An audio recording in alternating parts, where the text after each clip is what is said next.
What is going on, everybody? Patrick Connor here, and welcome to the Knuckles and Gloves podcast. It's been a minute, but hey, dude, we make our appearances when we want to make them, and you'll like it. Aris, what is going on here? Got history to talk about, bro. What I mean, hey, we're gonna have to fucking address some other shit at some point going on in the world today. We'll have to dip into there at some point, but otherwise, how's it going?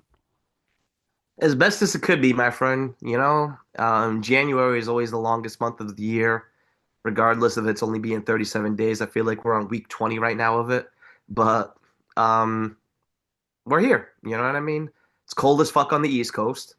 It's gonna be like a high of 16 the next 2 days. So everybody out here for the fight that we're about to talk about in a minute, Teófimo Lopez against Shakur Stevenson. I hope you bundle up. Because this weather is going to get you ass really quickly. You know what I mean? But regardless, um, we do have stuff to look forward to, despite all the bullshit going on in the world or whatever. We have the first big fight of the year coming up. I mean, last week was a relatively, I wouldn't call it a big fight, but it was one of those fights that like got people excited because, it was Andy Cruz going for his first world title and Raymond Muratalla trying to pull it out. And that was I looked at that fight as like one of those that you would see back on Boxing After Dark back in the day. That's definitely like a throwback to that. And it turned out to be as well too. Like it was a very good fight. I was working that and close enough and whatever it may be. But this weekend coming up, we have one of the first big fight of the year, and it's one that I'm not in terms of like excitement because people think it's going to be like an all-time great fight, but just like it's two of the top guys in the play, in the world over there, and both around the same division and kind of like hovering around each other for a number of years, and that's Teófimo Lopez, the undisputed junior welterweight champion, ring champion, whatever, and Shakur Stevenson, who's going for his fourth division title, and also the first time. This would be the first time he would be undisputed, right, or like looked upon as like the man of the division. Yeah. And go ahead. No, you're right on fucking track here. So it's like when you watch that, and it's a fascinating contrast of styles. Lopez being one of those guys that he's been up and down. You can tell he's a clearly brilliant fighter, but like sometimes, not say sometimes, but I think he's the type of guy that kind of fights to the level of his opposition sometimes, right? When he needs to bring it up, he brings it up, and when sometimes not, well, he looks relatively not as special. Stevenson, he's undefeated as a pro. Like I said, three division champion. Um, Dominated for the most part the competition that he's been in with, but there's always been just something quite like missing from there that you're waiting to see that's going to like elevate him to like being a superstar. And it's one of those fights that like now is Stevenson going to be able to put on that career defining performance that is going to elevate him to that next level to be like an absolute superstar in the sport as opposed to being one of the best fighters in the sport? Or is Lopez going to rise to the occasion again and find a way, to pull it out? And yeah, it's a fascinating clash of styles. Not necessarily it's going to be a very exciting fight, but it's going to be one of those to see like how it pans out. It's a brilliant fight. I'm very excited to see it, and I'm blessed to say that I will be working it. So I think you summed it up nicely, dude. There's different things on the line here in this fight for both guys, and obviously this is the catalyst or the impetus or whatever for us doing this show. We're going to be talking about kind of the history of the junior welterweight division. Not going to be going through every fighter who ever participated in the division, but it's a division with a kind of a weird and funky history compared to a lot of the, quote unquote original eight divisions. And so with Teófimo Lopez and Shakur Stevenson meeting, that's kind of the reason why we're talking about this, of course, just as we've used other fights to talk about the history of like the cruiserweight division and stuff like that. It's just an excuse basically to talk about history, but we still do like to watch, especially these level of fights these days, and it is an intriguing style matchup. And on top of it being an intriguing style matchup, like you said, there's a lot on the line for both in terms of legacy. There's a lot on the line for both just in general for their own, pride and everything like that. I think, like I said, you summed it up nicely. Teófimo Lopez is the kind of fighter who, like, we've already kind of seen basically the ups and downs. We've seen him rise to the occasion, as it were, against Josh Taylor, when a lot of us thought that, like, man, like he's looked like shit. He struggled against Sandor Martin. We've already seen him lose to against George Kambosos. I mean, George Kambosos, dude. I'm not trying to be a dick, but damn, that guy was so frustrating because he came up and he beat fucking Teófimo López, and then we're like, where's this guy gone, dude? He just kind of like disappeared. I mean, not Damn. disappeared. He just stood at like It he was won the just belt, such but like an like yeah, anomaly. immediately Like after fuck. that, like he just he to his credit, he got a lot of paydays, even though there were losses after that. So Yeah, I don't dislike the guy at all. And I don't mean to like slag him that bad. It's just like, God damn, dude. he was a good trash talker. And I had high hopes for him after he got that win. I was like, fuck, dude, he really put something together there. But anyway, I think that we've also kind of learned that that probably had a lot to do with, for whatever reason, Teofimo Lopez just kind of mentally not being up for it. And again, we've seen him in other fights just kind of look like, like who is this fucking guy? So we don't really know what kind of version Teofimo Lopez is going to show up. Assuming he has it all together, he's been acting a lot calmer. He's been acting a lot more mature. He's been popping off less and less. He seems a little bit more resigned to like, whatever happens, happens type of shit, which I can appreciate at least from a perspective of not being fucking annoyed by it. And yeah, I guess to some degree, Shakur Stevenson should be credited too. And he seems more mature than he was previously, but he's still just not super likable in general. For me, I just either in style or personally he just comes off super fucking annoying and jerky. And then he gets into the ring, and there's a lot of kind of negativity to his style, in my opinion.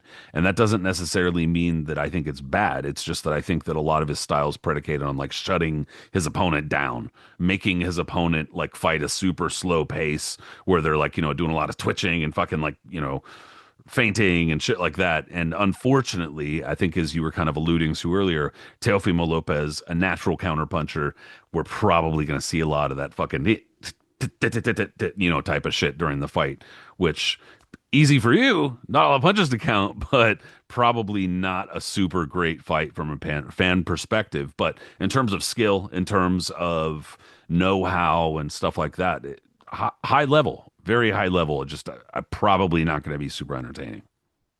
Yeah, I mean, I don't expect the fight to have Hagler Hearns for this fight, nor should anybody else. But it's still one of those fights that this is boxing. You know what I mean? It's very fascinating. Like Miles Yeah, Davis, not every fight's a fucking brawl. exactly. Like Miles Davis used to say that, like in his autobiography when he was talking about his love for boxing and how fascinated he was by it, and the I always fuck up this word intricacies, You had it the first intricacy. intricacies of the Yeah. sport. I, dude, I went to public school. Fuck Yeah, me. it's I'm not gonna lie, it's kind of an awkward word. Yeah, yeah, yeah. But anyways, he would Public talk school. about You're like, bro, New Bedford public school system. Get the fuck out of here. so, but like Miles would talk about that too, and talk about how it's almost like a chess game of how one person's trying to outmaneuver the other one and trying to figure out their styles and do things like that. And he was like, it's a stark con. He was like, that's why I love it, and correlated it to music and talked about how it's a stark contrast to how people talk about it's just fucking barbaric and everyone's trying to blow their brains in. We all love Guardy Ward fights, absolutely, you know what I mean? But like at the same time, we love watching a guy like Pernell Whitaker or others from that past, own their craft. And again, this is one of those fights that it's it's two of the best in the world, and so that's why you have to make it really important. Like it's Lopez, regardless of what you thought of him, he did have some patchy work after he lost to Cambosis or whatever. But when he beat Josh Taylor in a fight that I'm not sure if Taylor was favored or not, I mean, he might have been, but he looked really good in that one. That was one of those fights that like he was able to set like he fought to the level and he came up on it and he dominated that fight at a time where Taylor was looked upon as like a future opponent for Crawford maybe at that point. And then in his last one at where was it? That fiasco that was at Times Square. Well, I don't want to call it fiasco, but it was just a weird event. Oh yeah, the The Arnold first ring Barboza. event. Yeah, against Arnold Barboza. And Barboza had just beaten Jack Catterall. Yeah, I And mean like he that's was not Teofimo's fault, but yeah, it was just a very strangely put together event. absolutely. But Lopez, again, to his credit, was able, like you said, to negate, Barboza's style, and it wasn't an aesthetically pleasing fight. But you can see how good of a fighter Lopez is because he's just able to adapt to people, and like he's kind of a chameleon in the ring. You know what I mean? Like he's twitchy. He knows he can go southpaw. He can go this way. He doesn't fight in the conventional style, and he presents a lot of puzzles to fall. Stevenson looks like the complete package. I remember initially people were trying to compare him to being like maybe the new Ray Leonard or the new Mayweather or anything like that, and clearly that's not going to be the case style wise. But like he's a great fighter himself. But he's always had that like missing it factor where you're just like, man, I really like demand and need to see him again. Like he's had performances where you're just like, what the fuck? Like there was one which I didn't work, but it was against was it De Los Santos or somebody? I don't know who it was, but a fighter where like the punch connects were just like abysmal on both sides. And then you watch certain parts of that fight where like he was literally leaping back and like looking almost petrified to get hit in some parts. And Something that I've complained about with him, sorry to interject, but oh like constantly, and I mean constantly, and it's well, I should say in close fights because he has no need for it if the fight's not close. yeah, But if a fighter is able to get inside on him at all, he grabs and looks to the referee like immediately, like sure. without even missing a beat, like something like the fighter's doing something wrong by trying to fight him inside, and it's like, you know, I hate to be one of those crusty guys that's like they don't even teach body punching even anymore because it's not true. But at the same time, you don't see the same kind of infighting ability. You can chalk it up for whatever, but I hate that about him, dude. I can't stand that constant looking to the ref and kind of I hate that. Can't do it, dude. The complaining. Totally. And but I'll give him this. And was this his last fight? I think it was. I can't recall him fighting since then when he fought Zepeda. Yeah, And I worked that one too. And all right, I'll give him credit. He looked really good in that one. Cepedo's one of those guys that throw a million punches around. He's not going to give you the chance to feel comfortable in there. And Shakur, instead of like, being run out of the ring or anything like that, or being intimidated or whatever, he fought with him in the pocket. He got hit more than he ever did in his career, but yeah. he was able to take it and like he made for an entertaining fight while also winning convincingly. I And will give him that one. yeah, That's true. Yeah. he looked really good in that, but he also said after the fight too, which wasn't as great to hear. Was he was like, I'm never going to do that again. Like he clearly didn't enjoy being in that type of fight. I mean, who would? There's only like a certain type of Yeah, fighter he doesn't who like to get hit. absolutely not. And nobody blames him for liking to get hit, but this is the difference between him and other fighters. Nobody likes to get hit, but other fighters, it's almost like, they're like, I got to put something on the line here. Like I have to get hit to risk something. I got to risk something. And he's like, I'm not going to do that. And that's really frustrating. Exactly. And I'm not and the other thing too that I'm thinking of this fight is that Shakur has already said that he's going to go back to 135 after this. Like he doesn't really plan on hanging on at 140. He thinks he's a natural 135er and he makes it absolutely easily. Um Teófimo is bigger than him, I think a little bit, but like again, I think Shakur it's a fascinating fight. Like I think Shakur has the better natural skills, but Teófimo is better, I think, in terms of like being more avant-garde, if to use that word for jazz, right? Like in being like, just to Yeah, switch it he up and do he can whatever he have some needs to do. funky timing. And he can deal with the funky timing like we saw against Lomachenko. And exactly, and he knows that to switch it up when he needs to. He can effortlessly switches from southpaw to orthodox, does other stuff. The foot movement that he does a little bit, he's quirky. And so, you know, um, if I was gonna pick someone, I guess we're already getting to who we're picking for this fight. It's tough. I know Shakur is the favorite in this fight, and I understand why. You know, and by all accounts, if you look at them head to head and everything, you would think that Shakur is going to be able to outbox him at some point, and be able to hold it out. But Teofimo's quirkiness and the way he can switch in and explosive and random things, he's going to give Shakur issues too. And I favor Shakur in the fight, but I would not be surprised at all if Lopez pulled it out because he tends to, fight. He tends to come up when it comes for like a big event, and like this is the biggest one of his career aside from Lomachenko at this point probably, and he knows what this means. This is like a giant ring event. If he gets his win under his ledger, beating a guy like Shakur, that's a career defining victory for him. So Fuck. You I think that know what, bro? I'm going with the upset. I think Lopez beats him. I don't think that, and I don't really think that it's like on paper it might be an upset, but I don't think that it's really that huge an upset if he gets that win. Um, but I think that I'm probably going with Shakur, even though I've, just like, I don't like him. I hate this. I don't like that. But I think that generally speaking, if I'm talking about picking fights and I'm not, like gambling or something like that, and I'm just going with who I think is going to win, generally speaking, the person who has the overall better skills and who is the natural boxer, I'm usually going to go with. I feel Usually. that. I feel that. But Shakur is going to have to be super careful. Um, Anybody saying anything like, who the fuck is Teófimo López fought? You're dumb because half of his pro fights have been against, ranked or highly ranked fighters. Same thing for Shakur Stevenson, even though the frustrating thing that we've both talked about is that, especially at lightweight, when it seemed like lightweight was like, oh, dude, it's like fucking top heavy. You got like fucking half a dozen, 7, 8 names. We got like one fight out of it. That shit sucked. But both of these fighters have been doing about the best they can apart from that, and they can't control getting those big, they can't make Ryan Garcia not be a total fucking lunatic. They can't make Tank Davis not like just randomly fucking attack women all of the time. They can't do that. So nonetheless, they've been fucking making do with what they have as far as opposition this entire time.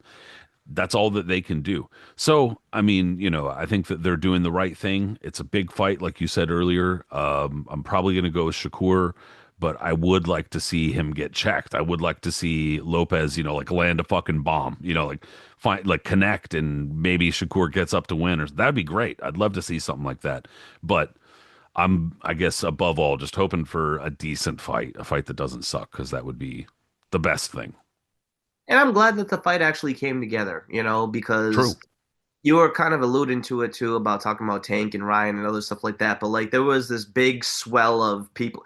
Every 15 years or so, there's a new patch of individuals in a certain division where they're young, undefeated, they're all around the same time, and everyone's like, oh, this is the new Four Kings, there's new Four Kings.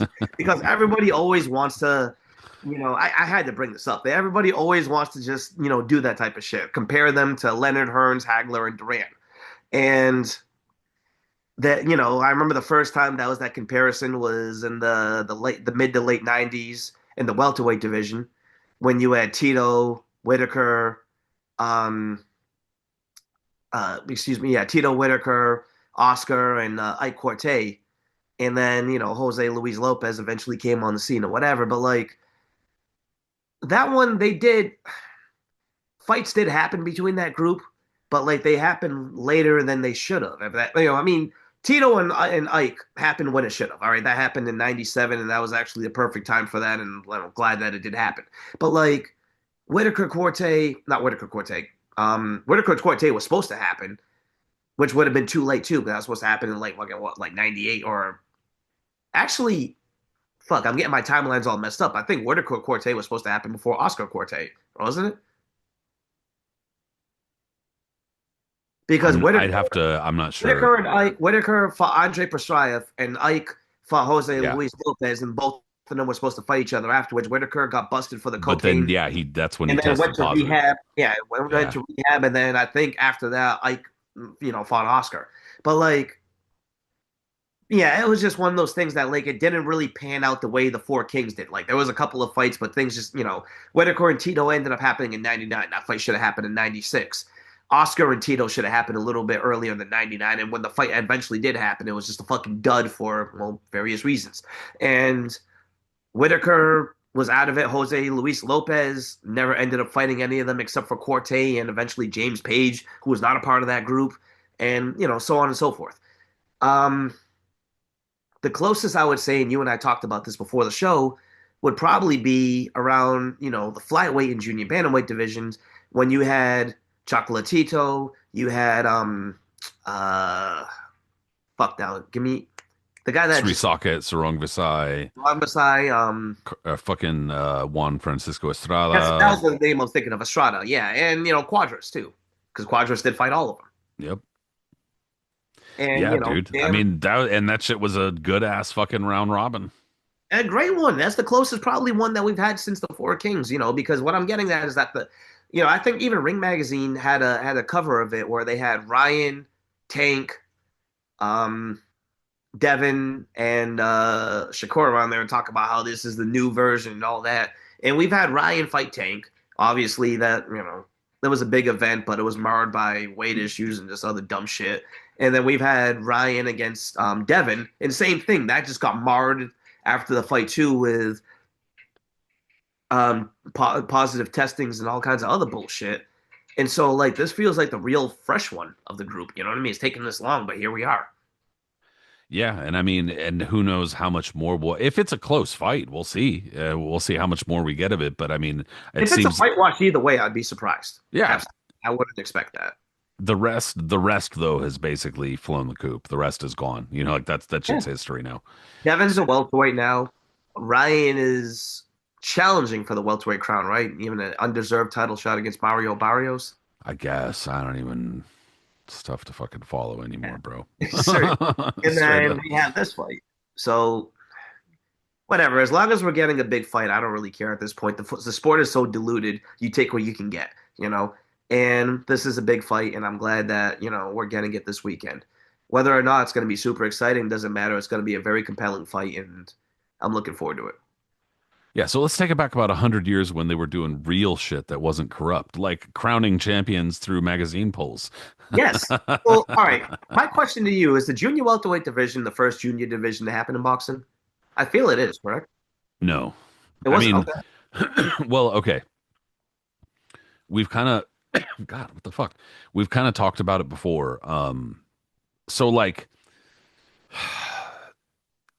going back, like back, there was only one fucking division, right? Like that's because there was just fighters. There was no fucking like at some point they obviously understood. I think it would have been probably, I mean, I'd have to look for sure, but I want to say it would have been in the early 1800s that they started to understand that there was like, other size fighters that are not really Yeah, of course. competing against these larger fighters, so they came up with middleweight.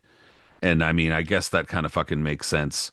But the funny shit about that was when they started kind of like alternating names, like because sometimes you could find writers calling it lightweight and shit like that. So anyway, long story short, when they had finally started getting into kind of like opening it up more divisions was when I guess if I could take it all the way back to in the 1880s was when the previous fucking publishers for National Police Gazette had um I want to say Richard K. Fox was like an engraver, and Yeah. he had done a bunch of engravings for National Police Gazette and was owed a bunch of money. And so the publishers before him sold him a portion of like, or I think the majority portion of the ownership of the magazine rather than pay him the money that they, I guess, couldn't afford to fucking pay him. And Mhm. so when he took over, he actually helped invent the sporting page, like the sports page, like a dedicated sports page in in a publication like a newspaper. He helped invent the sports page. He helped invent these other little sections within the fucking newspaper, and he also really helped turn fighters from like, before uh it got organized, boxing was like a fucking nuisance, dude. Like people would like see some fight happen somewhere there and be like, "Oh, look at these fucking idiots over here in the field doing some shit again." And so that was mostly in the US, but in the UK when it had caught on and shit was getting sponsored and it's like basically like everybody in suits and shit like that showing up to fights, but in the US it was not the same.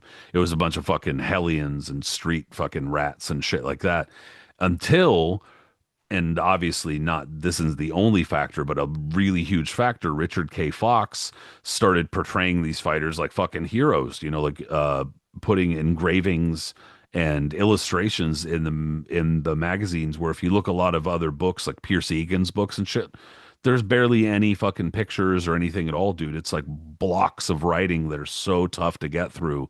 Like, it's boring as fuck to read and it's just a wall of text.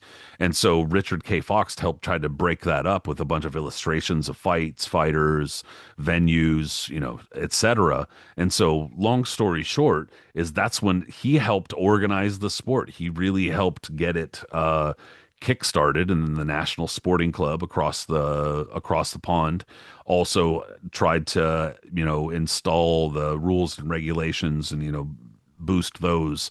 Marcus of Queensberry, all that type of stuff. It's kind of like a lot of moving parts. So I'm trying to sum up the best I can.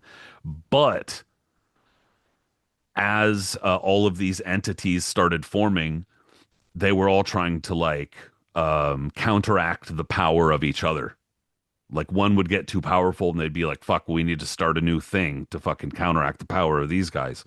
And so what wound up happening was the NBA, the National Boxing Association, was formed to counteract the fucking growing power of the New York State Athletic Commission. And both of them had around the same time invented the junior divisions. And so right around was like 1920 or 1921, they had come up with the first one actually to really take off was junior lightweight, Okay. super featherweight, junior lightweight. So I guess that's a really long fucking way of me getting there. No, no, But no. I was also going to mention Richard K. Fox was also John L. Sullivan's biggest supporter.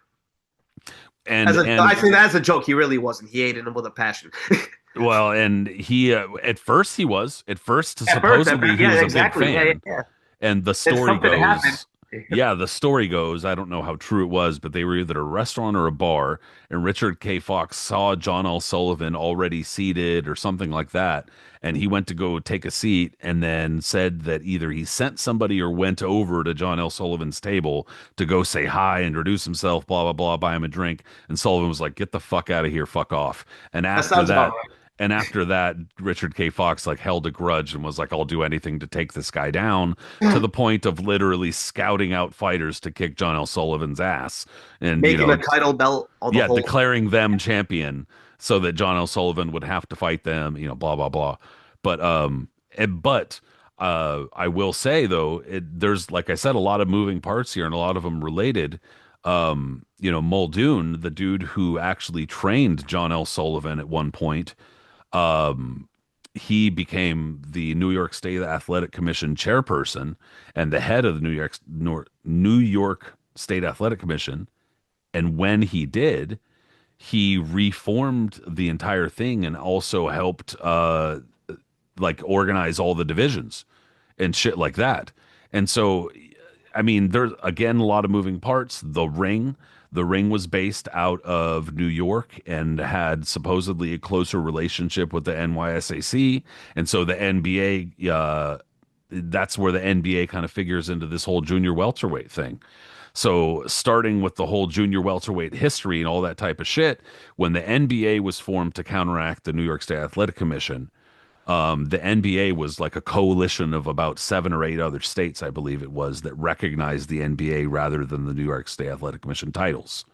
And so, when the NBA formed these junior divisions, the NBA, I don't know who approached who, but one of the publications that was around at the time was called The Boxing Blade. And that was one of the few dedicated boxing publications. Mhm. The Boxing Blade got the blessing of the NBA to hold a poll, Mhm. and in their poll, they were going to crown the junior welterweight champion based on who readers thought was the best junior welterweight, which, as we know, is like the worst fucking idea on the face of the planet. Because we've seen polls, on the internet all the time. What should I name my child? And then they name it like fucking Elmo Fuckface or something like that because the people are just crazy. Nonetheless, these crazy people, according to the Boxing Blade, over 700,000 people responded. I don't even know how that could be possible. I think that's a massive exaggeration, but they voted Pinky Mitchell, Myron Pinky Mitchell, as the first junior welterweight champion based on the poll, the Boxing Blade. Yeah. So there was all right. There was a there was a Ring magazine back in the 90s and early 2000s. There was a writer that used to write, pretty regularly for Ring named Pete Ehrman, is I think that how you pronounce his last Yeah, name? Ehrmann or whatever. Yeah, Yeah. yeah. And he was always the guy that would always do like the historical pieces for the magazine. And a lot of the times, he would profile people that you would never hear of. Especially, I never heard of half the guys. He was initially never heard of them until he, profiled them in like pretty full length art, really full length articles about them. Like I remember that was the first time I heard about Eddie McGoody, the light heavyweight, Eddie McGordy, yeah. McGoody. Yeah, and to give you an example, there was a baseball player that killed someone and he became a boxer. He like profiled him. There was a bunch of guys. You know what I mean? Yeah, I remember he did Marcel Till, give me the most biography that I read on him at that point.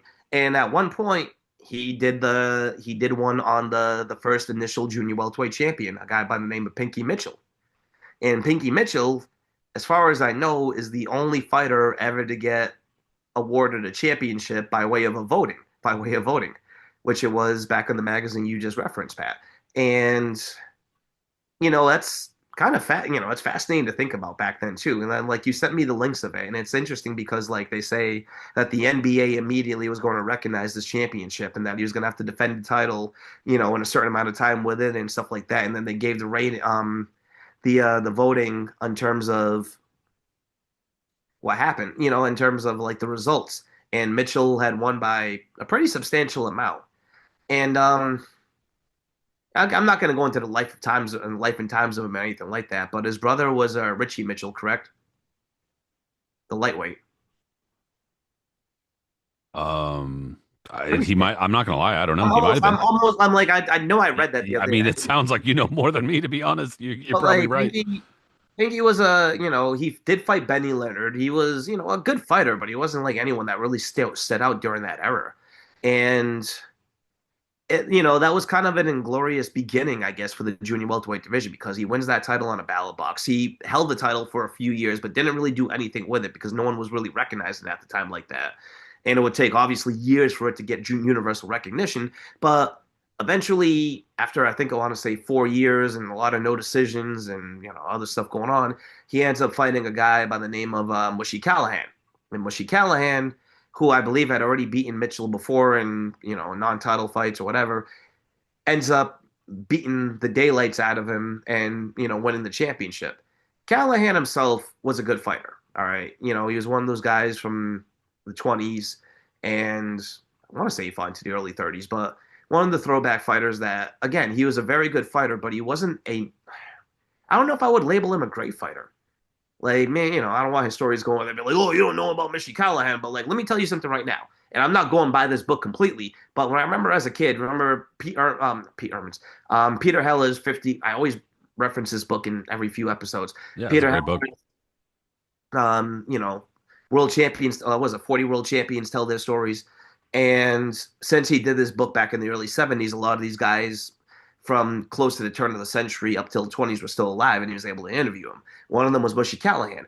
And before he would get to the interviews and, them reminiscing about their lives and careers, he would always give an overview of what their career was. He did not make it look pretty of what Callahan's career was. Like he explained to it that he lost more than he won. He lost a bunch of non-title fights. By the time, then he fought Jackie Kid Berg in a non-title fight, lost that. Then he fought Berg in a rematch and ended up getting knocked down, and that was basically it. Callahan had a better record than that. I'm not bringing it up on BoxRec because we have a lot of guys to go through right now, but he was their second champion, and I would say he's more known today for what he did in Hollywood post career than what he did during his career. Because post career he became, um, excuse me, like a boxing coordinator for a lot of Yeah, those like a stunt coordinator famous and movies. Yeah, choreographer. choreographer, yeah, for a lot of those like famous movies too, right? Yeah, like a ton, and a lot of and I think that also there were things he did that went uncredited, like he would train the actors. That's what I was. Yeah, yeah, yeah. He would train So the so like that wasn't necessarily something that was always going to get credited for movies or whatever. But if there was like fighting scenes, he would like sometimes be the private trainer or whatever, boxing trainer for actors. He worked with Burt Lancaster. Yeah, I mean, fucking name a famous actor, Kirk Douglas, name a famous actor from that period, and there's a really good chance that if they had any sort of fighting scene, that Mushy Callahan was, behind And it. that's pretty fucking awesome. You know what I mean? Imagine having that type of legacy, especially considering how you see a lot of these movies out today in Hollywood and how shitty they are and like the boxing scenes and all that. It was pretty cool that back then Hollywood hired a former world champion to be like, okay, I'm gonna do the best I can and make Yeah. that's what I could do with this. Yeah. And don't get me wrong, I'm happy that working conditions have changed and that actors aren't getting like fucked up on the set and shit like that. Don't get me wrong, that's a good thing. But we could also tell that like, there are times when like there's a lot of really quick cuts to make it look like this person can actually fight because they can't throw a punch to save their fucking life. You know what I mean? Yeah, That's the vast majority of fighters these days. And back then there wasn't no quick cuts like that. Like they had to fucking be in there like, Anyway, shit was yeah, dude, Mushy Callahan, absolutely legendary in Hollywood. yeah. So, but this is the beginning of the junior welterweight division. You know what I mean? You had Pinky Mitchell, then you had Mushy Callahan. Then Mushy Callahan initially, not initially, then he loses it to Jackie Kid Burke. And that's when I guess I want to say the competition starts stepping up at this point in terms of like the great fighters who are going to win this. Because, Yeah. Berg is, the Whitechapel Windmill is what they called him. Did I get that right? Whitechapel? Yep. Yeah, Whitechapel Windmill. And when he was in America, he was trained by Ray Arcel. Absolute, and his style was exactly like that. The man was a fucking flurry of punches. He give Kid Chocolate his first loss, I know it was a loss. I'm not sure if it was his first loss, so I'd have to look.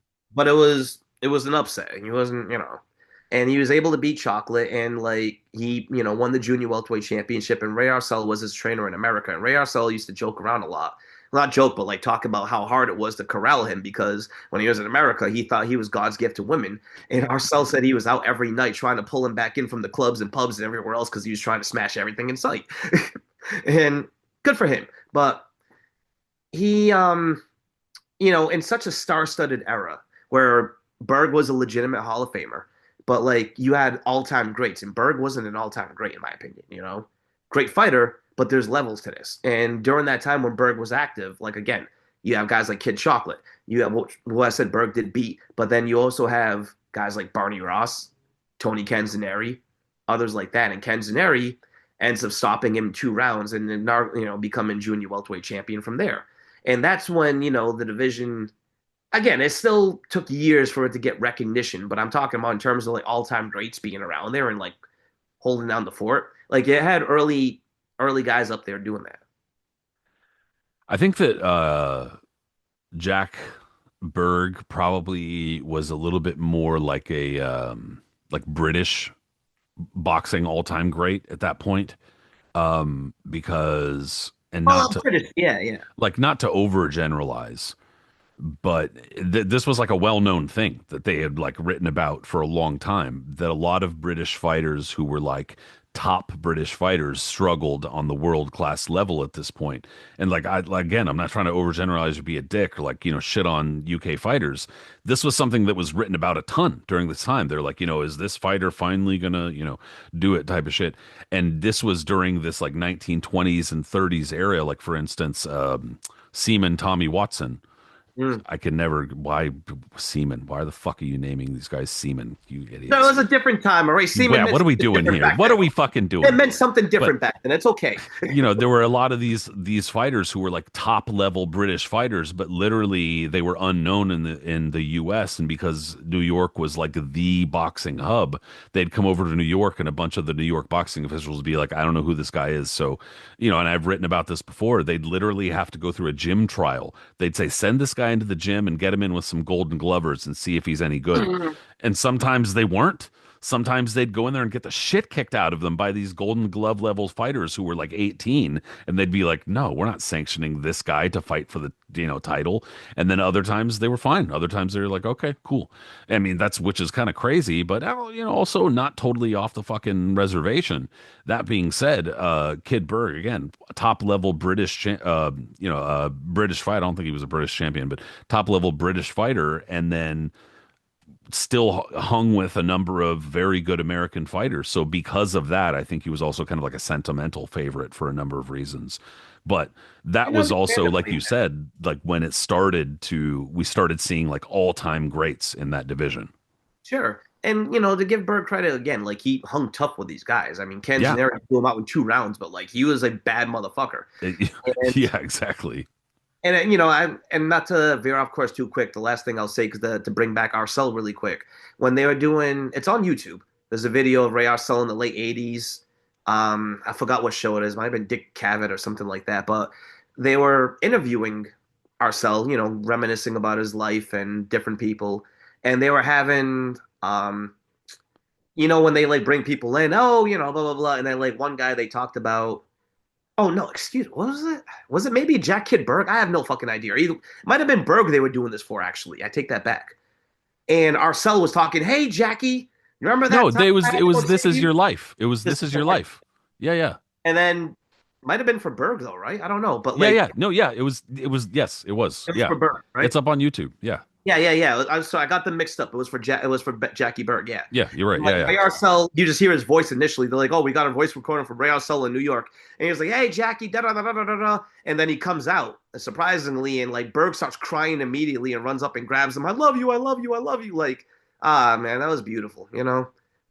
Um, but yes, like you have guys like now Tony Canzoneri, Barney Ross, and others contending. Well, battling Shaw, I think, was around that time too. He beat Canzoneri for the belt, didn't he? Yes, and that was also I mean there's been some debate about it, but I know for a long time he was considered the first Mexican world champion, and now like they've done research since then that suggests he actually wasn't born in Mexico but Laredo, Texas. I mean, I'm not stepping That's the into that case. shit. I mean, Yeah, I'm the not only stepping into that shit, but the only one I know that's like legitimate is that Solomon Solly Smith, not to veer off course, beating George Dixon was the first Mexican American champion ever. But yeah, whatever. yeah, like Doesn't I'm kind matter. of like, all right, y'all, this is you.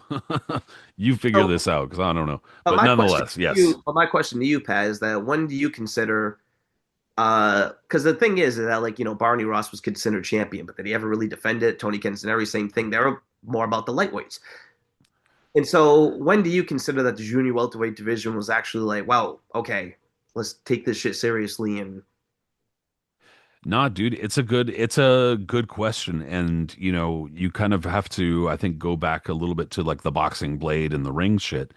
And the reason why is because when the boxing blade and the NBA first crowned Pinky Mitchell, it took a few years. It took like maybe I think it was like 6 or 7 years for the ring to actually start recognizing junior lightweight and junior welterweight. Yeah, they weren't initially doing it. And so, but then they only did for a short period of time.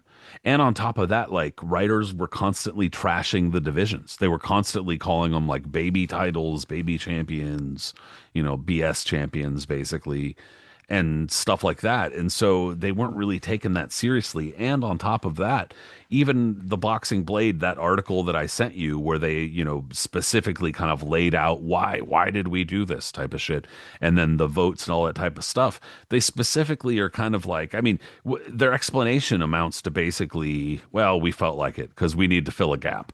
That's pretty much what the explanation is. But they also specifically name a bunch of lightweights. They're like, well, a bunch of these lightweights are great fighters, are very good fighters. They seem like they're having trouble making lightweight, so why don't they come up to 140? So they named Benny Leonard, who was slowing down and coming to the end of his career by that point. But Lou Tendler, who was an absolute fucking nightmare southpaw. mhm, Sailor one of the best to Friedman, never win a world title.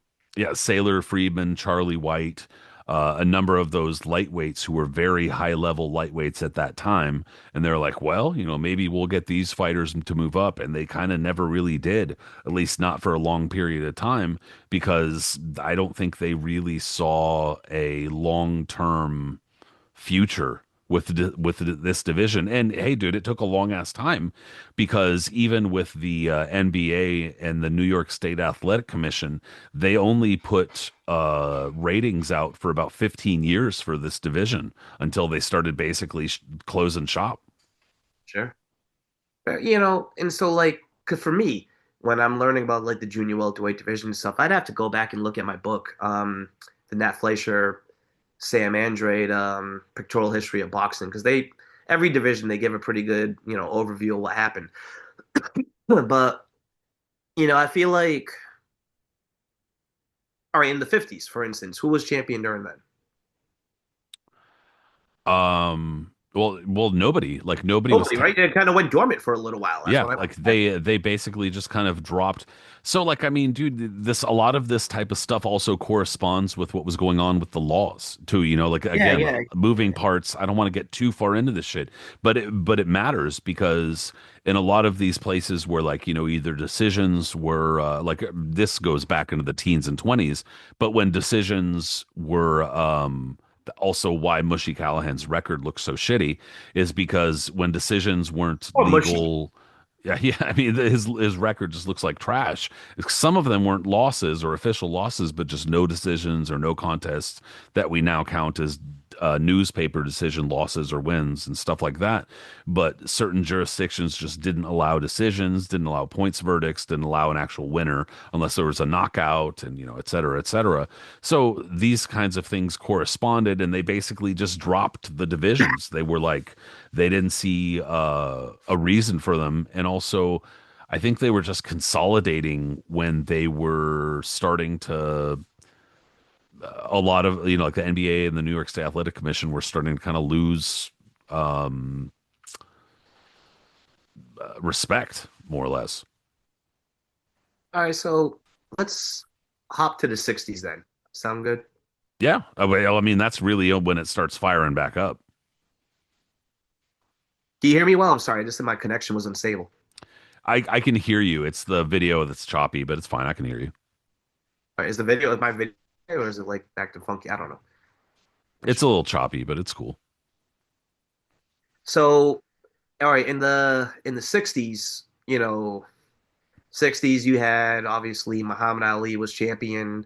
You had in the light heavyweight division, Bob Foster was going to take over in the late 60s, but before then you had guys like Willie Pastrano, Harold Johnson, the early 60s as a holdover of the 50s. Um, Eventually Jose Torres become really popular, all that stuff. But junior welterweight division was kind of in an influx too. But one guy that was a standout and doesn't get talked about enough, and someone that we should bring up again briefly, is Delulio Loi from Italy. Probably the first junior maybe not. I don't know if I'm going to be quoted on this, but like maybe the first junior welterweight champion that actually was like legitimizing like the division and like being a dominant champion. He didn't go to welterweight. He didn't become lightweight. He was the champion at junior welterweight. Even during a time when there was a still stigma of like being junior welterweight champion, being like, I don't want to be junior welterweight champion. For instance, like Carlos Ortiz was like, the light money is at lightweight, not at junior welterweight. So No, for sure, and especially because Dwelly Aloy he actually had options as far as where he could go to because he held the lightweight and the welterweight European titles. And then I think he, after that, captured the junior welterweight title and just stuck with junior welterweight. So, I mean, like, and he was also super popular too in Italy. He was considered like a celebrity and star in Italy. And, as we've seen countless times, it's not always the case, but countless times with a number of fighters who become stars at home or stars at a certain place, they have the option of just not ever leaving that place. Some do, some don't. But that being said, Loy was a fucking massive star, not only in Italy, but helped, like you said, fucking legitimize the division. Because also another thing you had mentioned Carlos Ortiz, and technically Carlos Ortiz had held the title before Duilio Loy at 140 pounds, but he pretty much left the division behind because he specifically said he was like, dude, I don't really take this title that seriously. Like I'm gonna stick to lightweight because that's the money making title, that's the more historic division, and blah blah blah. That has division that has the better fighters. So he pretty much just vacated the title and was like, like I'm good. totally. And it's interesting too because, like you said, I believe Ortiz won it against Kenny Lane. Correct me if I'm wrong. Yeah, I think. Well, yes, I think that was like who they had crowned Yeah. him against or whatever. But like like you said, Ortiz knew that the money was at lightweight. He was targeting Joe Brown, who he eventually would fight. The criminally underrated Joe Brown, I might add, who he would eventually fight and win the lightweight championship from. But Loy was involved. He's looked upon as one of Italy's greatest fighters, probably right below a guy like Nino Benvenuti, but in the top five, I would assume. And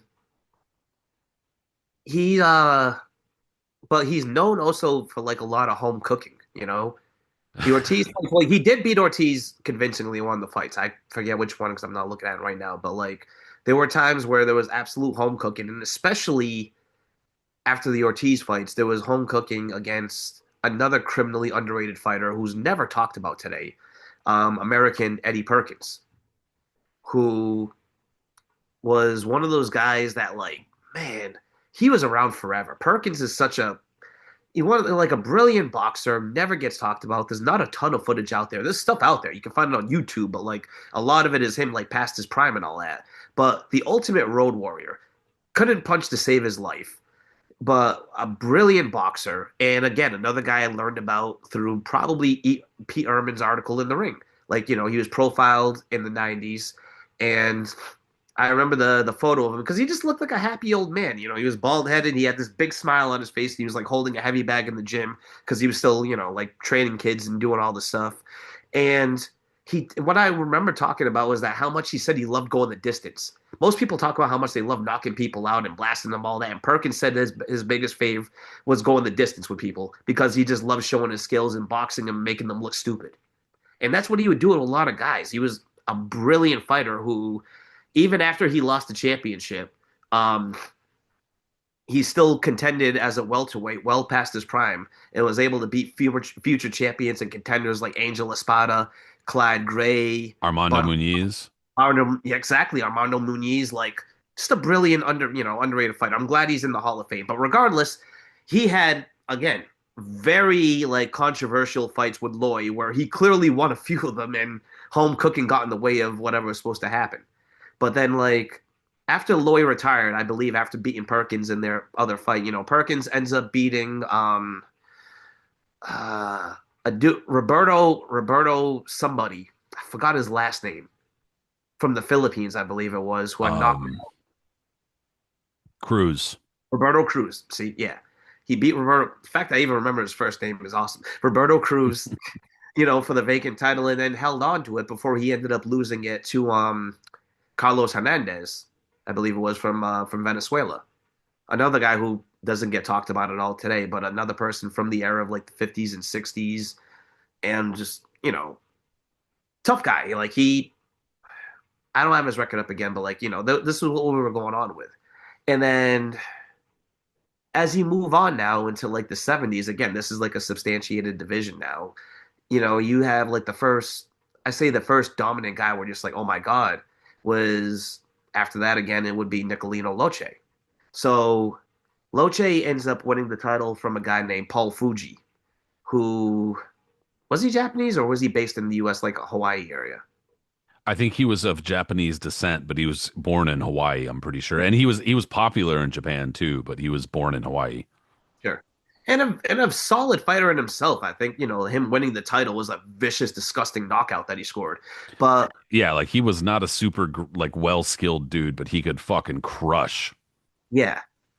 And Loche just made him look horrible, bro. It was a brilliant performance. Just whooped his ass the whole time. Yeah, like had him like fucking spinning circles and shit, Yeah, like yeah, yeah. tumbling, doing somersaults and shit, missing punches. And when I remember watching Loche, well, not watching him, but I remember the first time I ever read about Loche. I never Yeah, heard back when you used to watch him on pay-per-view when you were a kid in Mexico. Yeah, I was exactly. So, and then I Oh, inside joke that literally only you and I get. Sorry, everybody. Not that sorry though. so Loche, the first time I ever read about him, it was in a boxing article where it was the first time I had read about a current fighter going against all time greats. So it was Pernell Whitaker, against the best lightweights, junior welterweights, and Oh my welterweights. God, that would have been the craziest fucking fight to watch. Yeah, Loche versus and Whitaker. they brought up Welche against Whitaker, and I never heard of him before. And they were like, "Oh, this is the Argentinians' version of Whitaker, and you couldn't touch him, and blah blah blah." And I just looked at his photo, never heard of him, couldn't find articles about him before Yeah, back then. just looked like somebody's uncle. I mean, he did. He looked older than he did, just a regular Argentinian Probably had a looking. fucking cigarette in his hand. He's fucking Well, not at that one. I think he had gloves on. He was posing. He had a belt on, but like between cigarettes. between rounds, he was smoking cigarettes. They were like giving him drugs and shit. Like the man was a Fucking chain crazy. smoker. Definitely didn't live the fucking epitome of a good lifestyle, but like was a brilliant fighter. And anyways, they said that him and Whitaker would have been a draw. And I'm like, okay, whatever. And then really think about it. But then you come to find out that no, he's one of the most brilliant, defensive fighters in boxing history. And he lasted for a long fucking time, and probably his most notable win was against another guy we're going to bring up in a second, and a young Antonio Cervantes, where I think he routed him the entire 15 rounds, correct? Yeah. Well, and I mean, just like we both just said, a nightmare style, and Cervantes was pretty young. Exactly. And, Loche was just that dude. I mean, you watch his footage today, and I mean, he's an absolute brilliant guy, but there's always a person that's going to be able to figure it out and be able to beat you once, you have the right backing to it. And Ray Arcel was that guy. I've told this story plenty of times on the show. I don't want to like rehash it too much, but like Arcel got brought back into boxing, on by I don't know if it was Carlos later. It might have been, right? Or a connect from Panama. It was someone over Not there. sure. But they Maybe. and they were just like, "Yo, I got this fighter who I think has a good chance of winning the championship." Because Loche was slowing down at this point. And he was like, "I think he has a good chance of winning, and I'd love for you to come in here and do it." And Arcel, who had been out of the game for a number of years since he got that pipe cracked over his head, was like, "Sure, it's Mafia's not looking for me anymore. I can do this." And then he went out there. He saw Loche's style, realized, a guy like Arcel who had been around for close to fucking at this point, this is the 70s, so he'd been around for more than 60 years. Yeah. Yeah. Forever. And immediately watched him, realized he was brilliant, but also was like, he looks like the featherweight Johnny Dundee. There's always some guy you can study him from. Remember, like as you move on a couple of decades later, when not Ray Arcel, when Eddie Futch was able to watch Roy Jones and kind of use the same game plan that he used with Norton to use on Ali because he saw the same similarities. You see similarities in other guys, you know what I mean? He was like, all right, and then he gave Peppermint Frazier a game plan to beat Loche, and it ended up working. Um, Frazier was only champion for a cup of coffee until he ends up losing to Antonio Cervantes. And Cervantes, who I just mentioned before, was a Colombian and ended up at that point in time becoming, well, when he became champion and after his reign ended, probably the most dominant junior welterweight anyone had ever seen at that point in terms of the division. The guy was just, there was a thing where in Ring Magazine and others too, they would like half jokingly say that when you talk about Cervantes, you have to call him the legendary Antonio Cervantes. He was just a brilliant, brilliant fighter. When Alfonso Fraser was the first world champion from Panama for a long time, ever, I believe, I'd have to double No, check, he but was no, I don't think he was though, no, because for a long time, since Panama Al Brown, I believe. well, he became champion before was he champion before Laguna? No, I don't think so. No, Laguna became champion Oh before. no, you're right. Yeah. Yes, Totally no, for Laguna. Yeah. I totally forgot. Well, I know that he was in the Olympics in any case, so I'll go with that. I'll go with that. But Yeah, I know that he was a big star, and even I remember reading back in the day Duran talking about how he had looked up to Peppermint Fraser and that he was a big, that he wanted to be like Peppermint Fraser and stuff like that. And then Peppermint Fraser was I when he love that was nickname too, by the way. I don't know why. yeah, it's I guess cool like peppermint or something like that. I mean, I guess I don't know what, but yeah, it's a dope nickname. And when he was defeated by Antonio Cervantes, Cervantes also was kind of like, a transference of fucking heroship here because Cervantes was Colombia's first world champion. And also since he had come from, I mean, dude, this is like its own probably like 5-part series podcast if I really wanted to.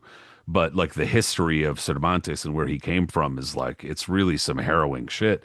He comes from a small city. It's really a village in Colombia that was, I'll try to sum up the best I can so we don't go out too often to left field, but it's like, dude, they need to make a movie about this ASAFP.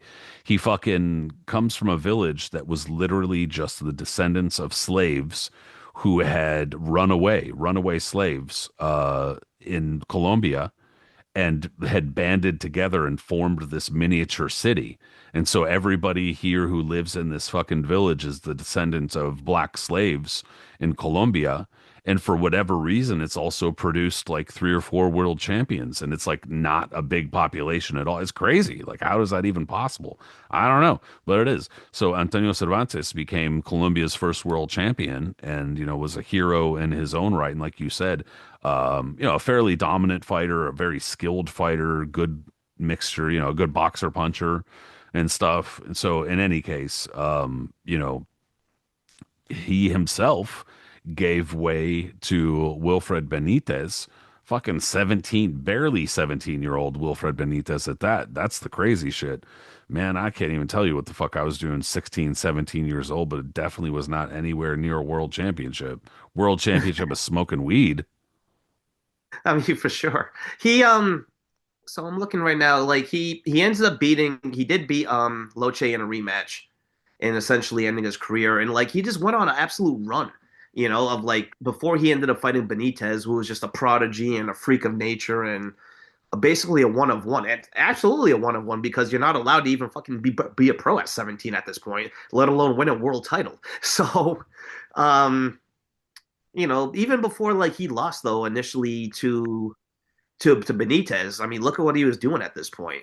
Like he beat Lion Fuyurama, who was a top contender. Um, Esteban de Jesus at that point too. And keep this in mind. This is before de Jesus like was completely ruined by drugs and all that. This was only a couple of years after he had upset Duran. I think this was before he became WBC lightweight champion and ended up fighting in the unification. And he was still on top of his game. Yes, was he like doing outside activities and all that? Yeah, but he was still like a top guy who still had like, top moments ahead of him. And Cervantes dominated him, dropped him, beat him up, won a clear cut decision. And it wasn't ever easy to do against a guy like, De Jesus. And Hector Thompson was another guy, I believe, from Australia, correct? Yeah. Yep. And a top contender and he stopped him too. And what I love too is that like Cervantes wasn't just like centralized in Colombia. He was making appearances at MSG because obviously they have a big Spanish community over there and he would be popular and other way around. He was a traveling champion.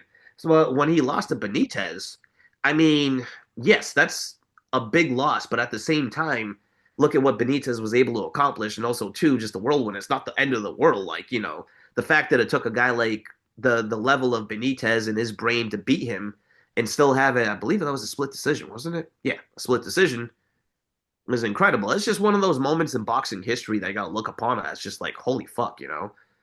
And Benitez for himself, he could have stood at the junior welterweight division for a while. Clearly, he was only 17, so obviously he was going to be moving up and maturing and stuff like that. But the moments he stood at junior welterweight, aside from Cervantes, he didn't really like stand out too crazily. Like, I mean, he beat the shit out of Tony Petronelli and knocked him out in 3 rounds in a brutal performance, and beat a couple of others. But like, there were moments, for instance, was it welterweight when he fought Bruce Curry, or was he a junior welterweight already?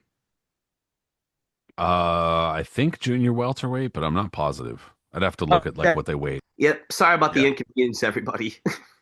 Weather over here is really bad, and on top of that, internet becomes bad. But so back to the show, back to what we were talking about. We were on, Wilfred Benitez. So Benitez becomes the youngest world champion in boxing history, and not only that, it's a record that's never going to be broken. I mean, at the age of 17, if you go to Mexico, you can turn pro early, but you're not going to fight for a world title at that age. It's just not going to happen. Benitez was an anomaly, and here we are with that. And but the thing is that with Benitez, he didn't last that long at the junior welterweight division to make an immediate impact like that. Like he had defenses where he looked brilliant against Tony Petronelli, especially and a couple others, but like it wasn't one of those like, oh my God, he's gonna stay here and just be a dynamo. He moved up pretty quickly, and that was that. He didn't even have a rematch with Cervantes, and so Cervantes after that reclaims his championship and then goes on to have another long ass reign. Again, basically cementing the fact that he was the greatest junior welterweight during that time. But you can't just, think about at this time too, there was two different sanctioning bodies. You know what I mean? So there was other stuff going on besides just Cervantes having a brief hiccup against And Benitez. in the 1970s was that big like schism, that big split between the Yes. WBA and WBC WBC and where they WBC. feuded and fucking, were Absolutely. refusing to recognize each other and type of shit. And talk about a fucking Cold War back then. I mean, like if you even had a mention of a WBC champion fighting a WBA champion, like, everybody would just, what the fuck? And, up in arms and all the other crap. On the WBC version, the WBC side, we got to mention at least, briefly, Sansek Maksorin, who at the time became the first world champion with the fewest pro fights, I believe, correct? At that time, I think, yeah. Yeah. Absolute kickboxing legend, and then became a fighter. And Maksorin, for the duration of, well, basically near to the end of the 70s, because he lost his title, I want to believe, around like what, 78, 79, um, to the Korean fighter that would eventually lose to Salamambe. But yeah, for a duration of the 70s, man, again, that was another fighter that he brought a lot of excitement to the division. Junior welterweight division was fun during the 70s. Yeah, it was there was a lot going on, even if Cervantes had a hold of the division for a pretty decent period of time, and then Benitez did. But like you said, Benitez didn't really do that much in the division. He actually wound up fighting a bunch of non-title fights while he held the title. And I mean, like, it's some of the fighters he fought in non-title fights, like Bruce Curry and Harold Weston, were good fighters. And Harold Weston even held him to a draw in the first fight. It was a pretty good fight. But obviously, in the rematch, Benitez, kind of gathered himself and Down for the separated. welterweight title, yeah. Yep. Yeah, like the first one was overweight while Benitez had the 140-pound title, but then the next one was for the welterweight title. But that being said, he just, like you said, he didn't really do too much during that time. So the junior welterweight division in the 1970s, there was some stuff going on. Perico Fernandez, for instance, was a fairly popular Spanish fighter who had Right. picked up the WBC title during that time. Sansek Muangsurin, like you said, and then Kim Sang-hyun was That the was Korean yeah. fighter, yeah, that wound up with the title for, about a year and a half after that. And Maksarin, he had absolutely a few wars during that time. He fought well, I don't want to say wars, but just controversial fights in general. He had one against the aforementioned Saul Mambe, and Mambe, whatever you want to pronounce it. Um, God, man, one of my favorite fighters too. Not the most exciting guy, but a brilliant fighter, and literally fought everybody and anyone. And there's like Absolutely. 4 photos of him on the internet. How the fuck is that possible? That's what's so crazy is how is there like 5 fucking photos total of him on the internet? Very low key guy, and a Crazy. style that wasn't the most pleasing to watch at times, and so it didn't correlate to like television dates and other stuff. But I mean, a brilliant fighter who got a lot of bad luck against him, in terms of bad decisions a lot. And like I said, bro, Yeah. his Highly active, resume, fought away from home a lot. yeah, his resume stacks up against anybody's in history when it comes to just like up and down, who you fought and Yeah, everything. just names. Yeah. Yeah. And also too, I mean, him and Duran are the only two fighters that have fought in what was it, 6 decades? Well, Jack Johnson might have too. I don't know. I mean, Jack Johnson fought. Well, not Jack Johnson never fought in six it's decades. I don't it's think, but funny because it's funny because if you start getting into like weird asterisks and shit, and the history yeah. dudes will start going, well, technically in the 1860, shit like that. And it's like, hold on, Jem Mace doesn't really quite count because that fool's like doing exhibitions in his 60s, and it's like, hold on. But yeah, I think Or was it 5 decades? I don't know. Or was Jack it? Johnson, I think technically, but point is, there's like so few, and on top of that, like there might have been some absolute bullshit fighters who did it. You know what I'm saying? But we're talking about like recognizable fighters, like championship level fighters. Very, very few. And there was the longevity, but um Moxorin was in there with him, and he had other. He was a very exciting fighter, but he kind of flamed out relatively quickly. And That seems to be typical of a lot of, I don't want to overgeneralize, but a lot of Thai fighters, especially Thai fighters who came from Muay Thai. yeah, Because I yeah, mean, a lot of people don't understand those fools start that shit sometimes at like 6, 7, 8 years old, Muay Thai. So I mean, like they're broken men by the time they're like 25. You know what I'm saying? sure. I want to say the other fight he had was against, was it Monroe Brooks, which was another one that like went to like the 15th round. That sounds right.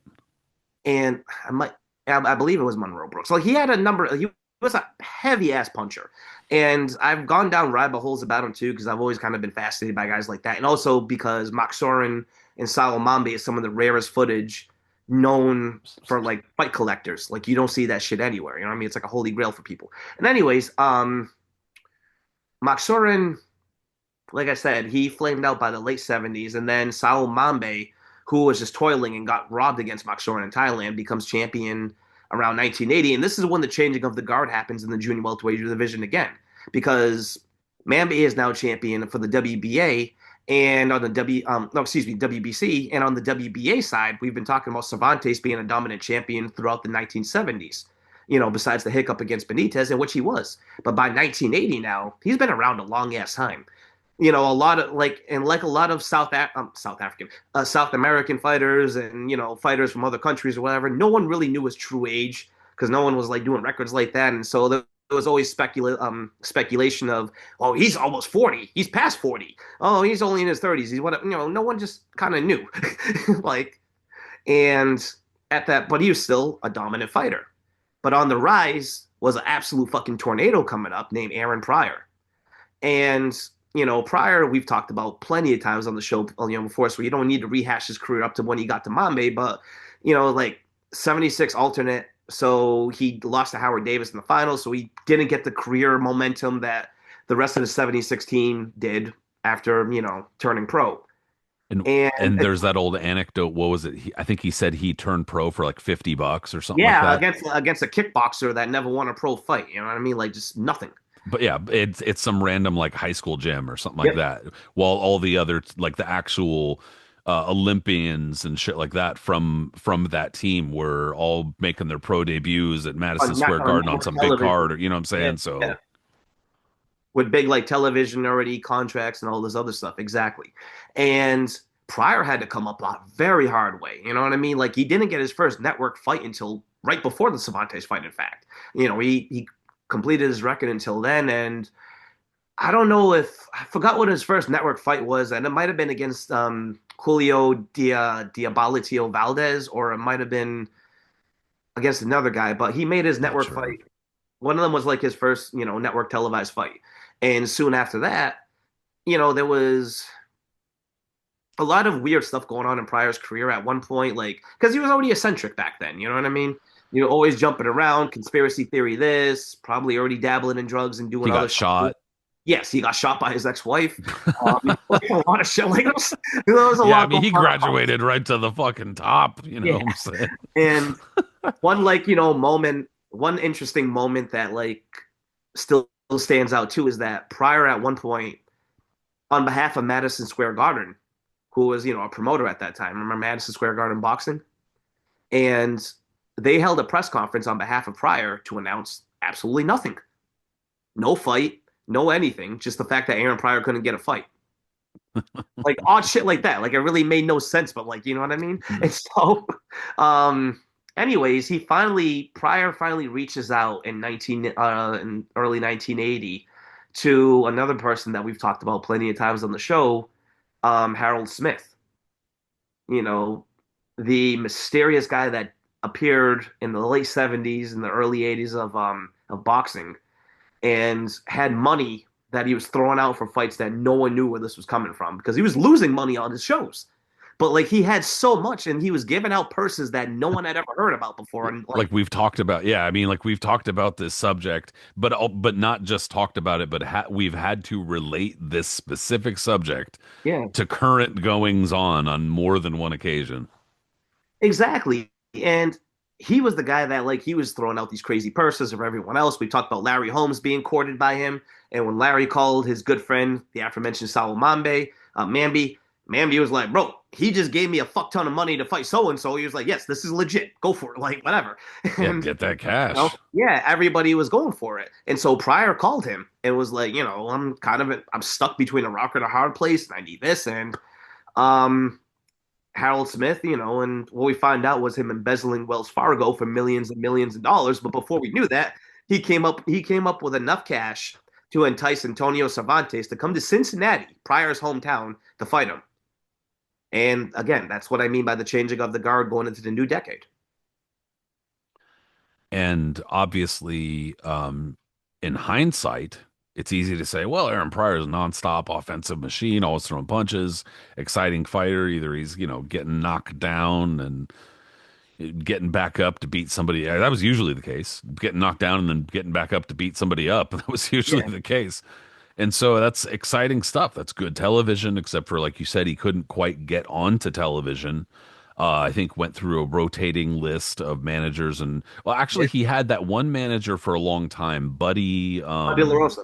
Yeah, and that dude had, oh damn, I can't remember off the top of my head. He like ran like a fucking pizza shop or That's pizza right. chain, I I don't think, know what it is with boxing managers and pizza chains, but not to veer off course too something quick. like that. Paulie Malignaggi, another former junior welterweight champion, his manager owned a pizza shop. When I was working for Lou, I had to go to that said pizza shop all the time to go like drop shit off and do whatever. And so like yeah, it just made me remind me of that. But go ahead. Yeah, I want to say that's what he did though, right? And something like that. In any case, he was did some other businessman or some shit like that. But then after that, that kept butting heads. They kept having issues. Pryor kept asking for advances, which um, I can see the kind of the two sides of it, especially having written the book and researched about Bonavena, because you kind of hear about these troublemaking fighters or these fighters that are always causing issues and taking money and things like that. And that's kind of like the story is that they ask for advances. They ask for like, well, I don't have a fight right now, but like, how am I supposed to get paid? Because you work a regular job, you get paid every 2 weeks, or you get paid whenever you get paid. You know what I'm saying? You always have Mhm. money. Your money gets kind of split off or whatever. But then when you have a fight and then you get paid like, 10 grand, you get a lump sum of whatever it is, and that's it. And so Yeah. you're cash poor, you got no fucking cash. So you're always asking for advances. And so that being said, now that we have a lot more hindsight and we know a lot more about what fighters go through and how they get fucked over and that type of stuff, you can understand why they would be asking for advances and how they would need that money. Not as much when they're making millions of dollars, of course, but that's kind of what happened was that Pryor was having issues with money, having issues with drugs, having issues with women, just having issues in general. And then also on top of that, sometimes not looking spectacular or, looking spectacular, but also kind of looking like shit, before he looked spectacular. So, he was a tough fighter to handle. And I mean, also, I think that we've talked about this before, but the way that he operated also kind of embodied the fucking energy of the 80s. He was A thousand frenetic, percent. Oh, yeah, a thousand coked percent. out, He really, if there fucking was a fighter that embodied like, the 80s and go and craziness and all that other shit, that was Pryor. I mean, especially the early 80s, you know what I mean? Think about just like the wild streaks he was on, but like that came through in his fights as well. And that's also what made him still today is one of the greatest junior welterweights of all time. I mean, like when he was on, he was on. Might he be on something too? I mean, we've talked about that. he was on. Like, the fucking Panama Lewis speculation when he fought Alexis Arguello and everything like that. But, you got to think that was probably the first real super fight of the junior welterweight division. Like, in terms of just like importance, significance, the world watching was Arguello Pryor, number one, you know? And that was the fight. You got to think about it. Pryor was like longing so long for a major fight. Like we said, he got snubbed from network television for a number of years. He had to drag his way up. When he finally got the title shot, he came off the canvas to beat Cervantes in a ravaging fourth round knockout, and dominated the opponents he had fought since then. I believe Dewan Johnson, who was undefeated from the Kronk, and a few others here and there, and like Gayton Hart, I think was another one. But like by the Mhm. time he fought Arguello, that was like a true super fight. Pryor was chasing after Sugar Ray Leonard. He was chasing after Duran, guys that he was rumored to fight at some point. Like other people, like he was always Howard Davis. He was chasing anyone like I think Ray Mancini, like anybody that was a big name, he wanted. And then Arguello coming up to his fourth division to become trying to become the first world champion to win four world titles in different divisions. I know Like, that's I'm sorry to interrupt you, but oh, that shit sounds so pedestrian now. You know what I'm saying? Like I know that. Shakur Stevenson's about to try to do that shit this weekend. But at that time, people were like, no, there's no way, it's not even possible. He can't do it. Yeah. And it was a major thing. It shows you how different the sport was back then, even though it's only been 40 something years. But like, you Crazy. know, yeah. And it became like a true super fight. You know what I mean? In terms of like the attention, everything, the world was watching it and it lived up to it. You know, Yeah, and style wise on pay everything was just that shit came together, bro. I mean, though that's what fucked it up was Panama Lewis. Without that, that show would have been just fucking perfect, you yeah, know? yeah. But then we find out the shit about Panama Lewis subsequently afterwards, you know, with his stupid ass shit. And then, And Collins and Resto too, which just made it exactly. worse, you know? Yeah. And all that stuff. And it's like, Pryor is one of those guys. He was the first absolute superstar of the junior welterweight division. I mean, DeLilio Loy was huge in Italy, but like he wasn't worldwide, like loved across the world, you know. Antonio Cervantes was looked upon as like the dominant junior welterweight champion, but I'm not sure if like worldwide everyone's just, you know, like Pryor was looked upon as like, yo, he was a superstar in boxing at that time. You know what I mean? Like an Mhm. absolute god. And he just flamed out super quickly, unfortunately. And I mean, you know, we've talked about that in other shows, and people that listen to the show know his demons and why it happened. But when he flamed out, yeah, man, there was like kind of a hole in the junior welterweight division in terms of like, you know, who's gonna like really take the mantle and stuff like that. We had afterwards, you know, to rehash this again on the W. That was prior on the WBA side. Back to the WBC, Mamby was still champion for a few years and made wasn't spectacular in his defenses, but he was a solid champion. He knocked out Esteban de Jesus. He beat Termite Watkins on the undercard of Ali Holmes. He went to Indonesia to beat, I believe, a guy named Thomas Americo. I'm not even looking at his record. I'm just remembering this. He went to what he fought in Africa. Then he had like some country and barely came away with a win over there.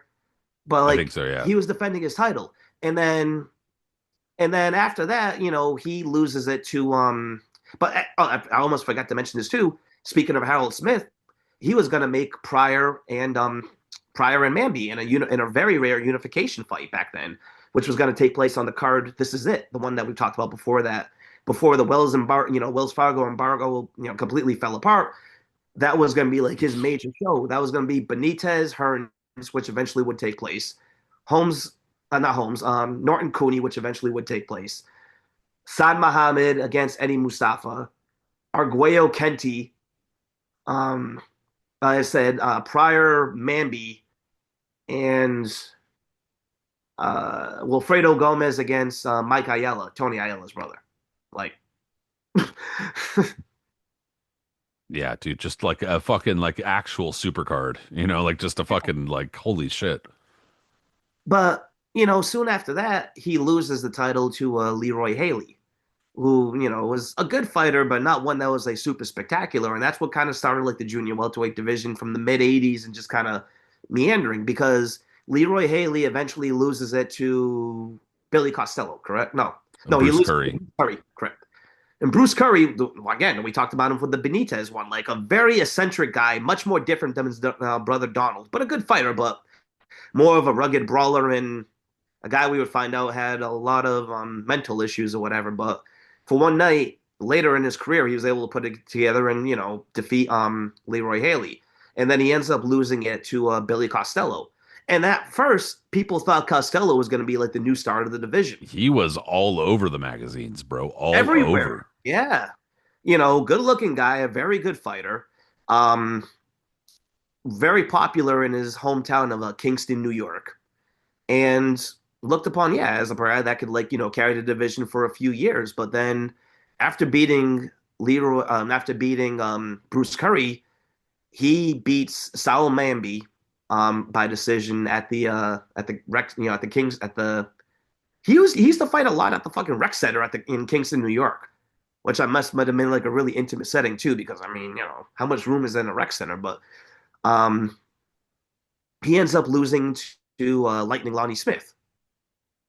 And then Lonnie Smith doesn't really become, doesn't last as long as champion. He loses it soon to, I believe, Rene Arredondo. And then Rene Arredondo loses it to Roger Mayweather. And then if you go back to the WBA, after ends up Pryor ends up relinquishing the belt, correct? Yeah, because Yeah. he relinquished the belt and then picked up the I think the IBF Yeah, IBF, that's right. because the He, I like he and beat he wasn't the first one, but it was the IBF was still new. no, Larry Holmes was the first initial IBF champion, I believe. I might be wrong on that, but I think he was the first, like one of the first Yeah, inaugural yeah, ones. yeah. And then Pryor, that's right. Pryor beat a guy named Nicky Forlarno from Canada to win the IBF belt. But then the WBA belt was vacant and contested and won by Johnny Bumpus, who was a standout and a guy that was supposed to be on the 1980 Olympic team before it got ex-nayed. And a very good pro, but a guy that, fell into the same realm of a lot of 80s fighters, drugs and other various issues. Bumpus eventually loses the strap to Gene Hatcher, who was from I don't know, from Buffalo, New York, or wherever it was. But Hatcher was a good fighter, and that's one of my favorite actually finishes because Bumpus gets stopped in a fight. He's dominating, but he falls apart at the end, and then he tries attacking Hatcher after the fight, and like everybody else, like after Hatcher gets winded, like you just see Bumpus just scream. Blatantly just swinging like a drunk, going crazy, trying to go after the referee, go after everybody that's in sight, and everyone's just like a fucking riot goes in. And of course, there's Lou Duva in the middle because Lou Duva was involved in all that shit back then. And Yeah, if something went wrong, Lou needed to fucking be in the middle of it. exactly, and then like eventually, as we close in on the early 90s, we finally get one of those dominant champions because, well, yeah, well, on both sides too, actually, long-term champions because eventually on the WBA side, Juan Koji becomes champion from Argentina. Hmm. And Koji, even though unspectacular, and as we would find, well, we probably will bring up in a minute, you know, with some home cooking, becomes like the dominant champion of the WBA side for a number of years. But they still don't have a superstar. But that changes in 1989 when Roger Mayweather has a rematch with Julio Cesar Chavez. Yeah, and I think that was probably when it really it, between lightweight and 140 pounds, tough to tell physically what Julio Cesar Chavez's best weight was, but it was one of those two, clearly. Probably lightweight because of the win over Rosario, but Yeah. whatever, you could split some hairs there. Point is, though, Chavez still looked very good at 140 pounds. And after moving up, that obviously gave the division a more recognizable name, more recognizable star after being kind of, a bit of a no man's land throughout most of the 80s after Aaron Pryor, really. I mean, you had a handful of dudes from like Patricio Oliva, you had like you said, Koji, the dude before him, Ubaldo Sacco. Yes. That I mean, that guy was, had the title for like a month or two or something like that. But there was a handful of dudes who were not very recognizable for U.S. fans that were hanging on to these titles. Like you also said, Rene Arredondo, Tsuyoshi Hamada beat him, and then Arredondo beat him again for the title. So, without that consistency, not a whole lot of it's not easy to convince people that it's a viable division and stuff like that. And that kind of goes back to what we were talking about at the start of the show with the history of the division and people being skeptical about the division. Obviously, I don't think that's the case now, but it didn't help in the 1980s when it was fucking rotating cast of characters with the titles, and into the 1990s when Chavez, kind of put it together a little bit. It was helpful. But you gotta we almost forgot this one too, the IBF and its inception, because we just briefly mentioned That's that true. too. Yeah. And the IBF produced their own, potential superstar in the division because, like you said, the WBA was going through their own thing, and like Koji was not gonna, fucking rake the coals for anybody. But on the IBF side, when their initial champion, like we said, Pryor wins the initial IBF belt at junior welterweight. Then, out of the ring problems, he disappears. And I want to say that who was it? It was Buddy McGirt that fought Frankie Warren for the vacant IBF title.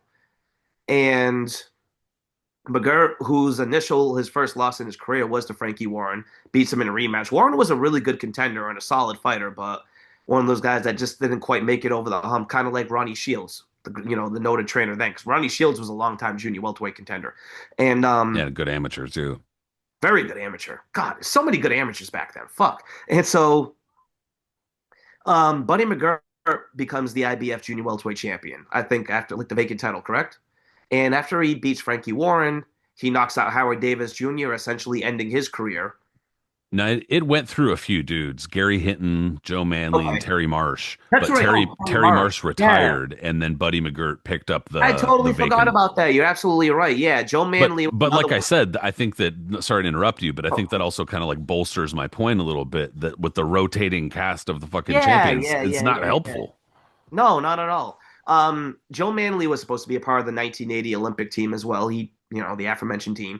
He loses it to A Terry lot Marsh. of super talented fighters we're talking about here that unfortunately just never panned out, at least not long term as pros, Yeah, I know. It's kind of really crazy. talented dudes. Terry Marsh was a very good fighter, an excellent fighter, in fact, but he suffered from epilepsy, and he, was forced to retire undefeated. In fact, he's not a fighter that's ever mentioned when talking about fighters that retired undefeated, but he did retire Yeah, undefeated. obviously for not, bad Yeah, reasons, but and would go on to infamously be known as potentially the guy that shot Frank Warren. But that's a story for another day. And, yeah, we should probably go back to hit the true crime again because we're safe on that one. I think we're I think good. so. Yeah, we should talk about that actually one day on the show. That That's what was I'm a really saying. crazy story. But anyways, Terry Marsh retires, like you said, and then I guess Buddy McGirt and Frankie Warren contest for the vacant title. Buddy McGirt wins. He knocks out Howard Davis Jr. in the first round, and soon after he ends up fighting, a young 1984 Olympian named Meldrick Taylor. And Man, he was hot too, bro. Like a lot of people, especially because Chavez whooped him up, but he was hot for a few years. I mean, Taylor, in my opinion, when they first turned pro, Taylor was the most fun guy out of the Olympics. I mean, Holyfield would be in wars and everything like that subsequently, but like Taylor was just so much Blinding fun to. speed, I mean, yeah, great bro. offense. Like, he had great offense, the ridiculous speed, and he just did not give a fuck. Like, he liked fighting in the trenches because he Yeah, he's was a a Philly fighter, fighter. Yeah. His hero was Joe Frazier. And he loved that. Like he just loved going in there and like it was breathtaking watching him just unleash a 20 punch flurry, capped by a left hook and right hand and a guy just dropping. Yeah, And he but reminds me a lot, like his style reminds me a lot of like when Terry Norris was on his shit, except for yeah, he was more durable than Terry Norris. sure. Absolutely. And I mean, he was brilliant to watch. And like, he didn't have the longest reach. He was kind of stocky, but like it just worked for him. And you couldn't keep up with that type of speed. I mean, And he had good footwork too, so he could get in yes. and out real fast. I mean, he was trained by George Benton, and Benton absolutely loved him. And so he came on the scene. I believe he beat McGirt in what, 88, 87, 88, 88. and 88. And that's what looked like, that was going to be the trajectory going on at this point was you had Chavez and you had, Melger Taylor kind of forming this thing because he Chavez unified the lightweight championship in late '88 against Jose Luis Ramirez, and then in '89 he moves up and fights Roger Mayweather. At that point, was being called the Executioner, and because I mean he was making Yeah, he his beat Arredondo, and then he was Pato Gonzalez yep, yeah. and a few others, and he was doing this all in LA, just coming in with a black sombrero on and all this shit, and you know Chavez was at his peak in 89. You know what I mean? Like 88, 89, 90, like Chavez was peaking. And Mayweather put up a much better fight than he did in their first fight. Like, he got stopped in 2 rounds in their first fight. But in this one, he lasted, what, 10? But Mhm. Chavez still just broke him down and ended up stopping him. And so, yeah, by 1990, we had the first major super fight in the junior welterweight division since Prior Arguello in 82. And we don't need to go over that too much. Of Big course not. fight, Yeah. super fight. People still talk about it because of how controversial it ended. Everybody seems to have a strong feeling about it one way or the other. But regardless, it was a massive fight. And because it was so massive, it helped kind of put the division back on the map a little bit. And then because Chavez stuck around, he didn't just, win the fight and then like leave the division right away or something like that. He stuck around for a bit, so it helped, like I said, kind of give the division a little bit more consistency, a little bit more of a solid foundation as far as it being a division where, oh, okay, well, they've got a money champion there, so I'm a fucking lightweight and let me eat my way out of lightweight, or, oh, well, I'm a welterweight and nothing's happening up here. I could probably, shed a few pounds, whatever. It made it a place to be for the first Sure. time in a while. Yeah, and 1990 was a hell of a year when you think back on it too. You know what I mean? Like you had Tyson being upset by Buster Douglas. Yeah, and that Only was like right at the start of the year too. yeah, right. And only That a was month cooking shit later, off. only a month later, you had Chavez Taylor. Like fuck, what a way to start the decade. And but I still think, in my opinion, regardless of the outcome, that Chavez Taylor is the best fight of the decade of the '90s. It just holds up for me. I mean, it was just an absolutely brilliant fight. Taylor put on an incredible performance. He was just being too brave and standing in the pocket too much, and he took a tremendous, tremendous amount of punishment. Like absolute beatdown. But he should have been deserved as a champion in the last round of the fight. Okay, go ahead. Like don't stop it right there. I mean, I understand Richard Steele feeling whatever, but like it's just I don't know. Anyways, Chavez became the dominant guy for the early '90s at that point, though. From there, you know what I mean? Like he was still after that fight up until when he fought Whitaker in '94. No one even really contested against him. Like he was just blowing dudes out like he normally would, and still taking a number of non-title fights. But I mean, anytime he had to defend the belt, he was just whooping some Yeah, ass. every so Um, often there'd be some fight where he got like by majority decision or split decision because it was like kind of tough, but like yeah, that yeah, wasn't that odd. But also when you fight like over 100 times, that's gonna fucking happen every so often. sure. And then by the in the other divisions again, Koji is still kind of coasting along, and he would be until when Chavez actually lost. And on the IBF side, fuck, off the top of my head, I'm not even sure what was going on over there. Um, Pineda. oh yeah, yeah, yeah, Rafael Pineda, right? He knocked out. That was a nasty knockout of Roger Mayweather. Yeah, dude, Roger's like in the ropes, just like yeah, like bouncing in the Yeah, ropes yeah, and shit. yeah. That's just like grotesque, bro. Yeah, yeah. But Pineda Okay, then Whitaker, and then Purnell. and then Whitaker didn't even stay there. I don't even know if he made a defense at the junior welterweight division. I mean, well, he vacated and it didn't even take him that long, so Yeah, because he moved up. He fought Harold Brazier in his first fight at 140, and then he beat Pineda, and then after that, he disappeared and went to welterweight immediately to fight Buddy McGirt. And from there, because it's still IBF, you had fuck was it? I think Charles Murray might have won the ranking title. yeah. Yeah, Charles the Natural Murray. and Murray was a good fighter. He was another guy that was looked upon as a future star. He was a part of Yeah, the yeah. He was of hot too for a minute, he but was that he didn't was last long. he was a part of the group called the Triple Hitter, which was Mark Jacobs, the manager Mark Jacobs's group, and it consisted of Al Cole, Charles Murray, and Ray Mercer. And I actually have a jacket of theirs and a T-shirt. They had cool designs back then, but all of them, all of them became world champions. But all of them, I don't think really panned out the way everyone hoping and expected it would be or whatever for various Yeah, reasons. they And were all Murray kind of especially, underachieving a little bit too. yeah, Cole became cruiserweight champion, eventually became a journeyman heavyweight.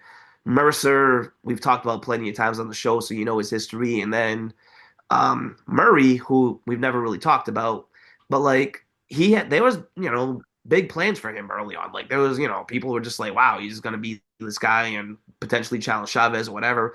And he ends up losing to Jake the Snake Jake the Rodriguez. Snake Rodriguez. Yeah, who He was on club shows and like ESPN shows all Yeah, I over the mean, place like the during that time. ultimate, I'll give him. He was an overachiever. He had to beat Murray. Yeah, he was on I remember even seeing him back in the day like on like TV like he was all over. sure. And he just looked really old, didn't he? Like he just looked a lot older than what he was. He just, he had an old craggy face and He kind of curly looked hair. like a fighter. Yeah, he kind of looked Yeah, like an everyday fighter. but he was a southpaw and he was pesky and he wasn't bad. And he actually scored a couple of a couple of defenses under his belt before he ended up losing it. Like he beat my man Ray Oliveira, who became a standout junior welterweight contender, especially near the late '90s, and he knocked out a guy, I believe, George Scott, who was from Sweden, trained by Dundee, I think, and he was like a lightweight contender during the '90s. He ended up losing to Stevie Johnson and others, but he ends up losing eventually to Costa Zoo. But back to the Chavez era now. You got Chavez. He's still undefeated, and the dominant guy. Pound for pound, number one more or less up until around what '94, because that's when he fought Randall. Yep. I mean, even before he fought Randall, he had that draw with Whitaker that everybody knew he lost, and then so there was already people like, oh, he's slipping a little bit, yada yada yada, whatever it may be. But there was at least the excuse though that he had gone from 140 to 147, and people are like, well, that was at Uh, welterweight. I say that, but at the same time, let's think about this, Pat, really quick. Not to veer, of course, too much, but like Whitaker was still a lightweight champion when Chavez was already at 140. So I mean, how much bigger is Whitaker Yeah, I really? mean, don't get me wrong. I'm not saying it's a valid Oh excuse, no, but you no, no! could I'm not talk saying you yourself are at into all. that. But You know what like, I'm I'm saying? saying, like, that's what I mean by fans though saying that was like, oh, he was bigger than him. Whitaker was taller than him, but I'm not sure if he was much like physically bigger than Yeah, him. no, no. He like ate his weight. Yeah, no, he wasn't like a natural welterweight, dude. Look at him. Oh, Like, look at yeah, his body when he was fighting there. He was comfortable. You know what I'm saying? Like, he was not. yeah, exactly. Like he didn't need to be cut anymore. He can just let himself. Exactly, Yeah. exactly. He just wasn't cutting weight anymore at all. And but yeah, because Whitaker was still a lightweight when Chavez had already moved up to junior welterweight.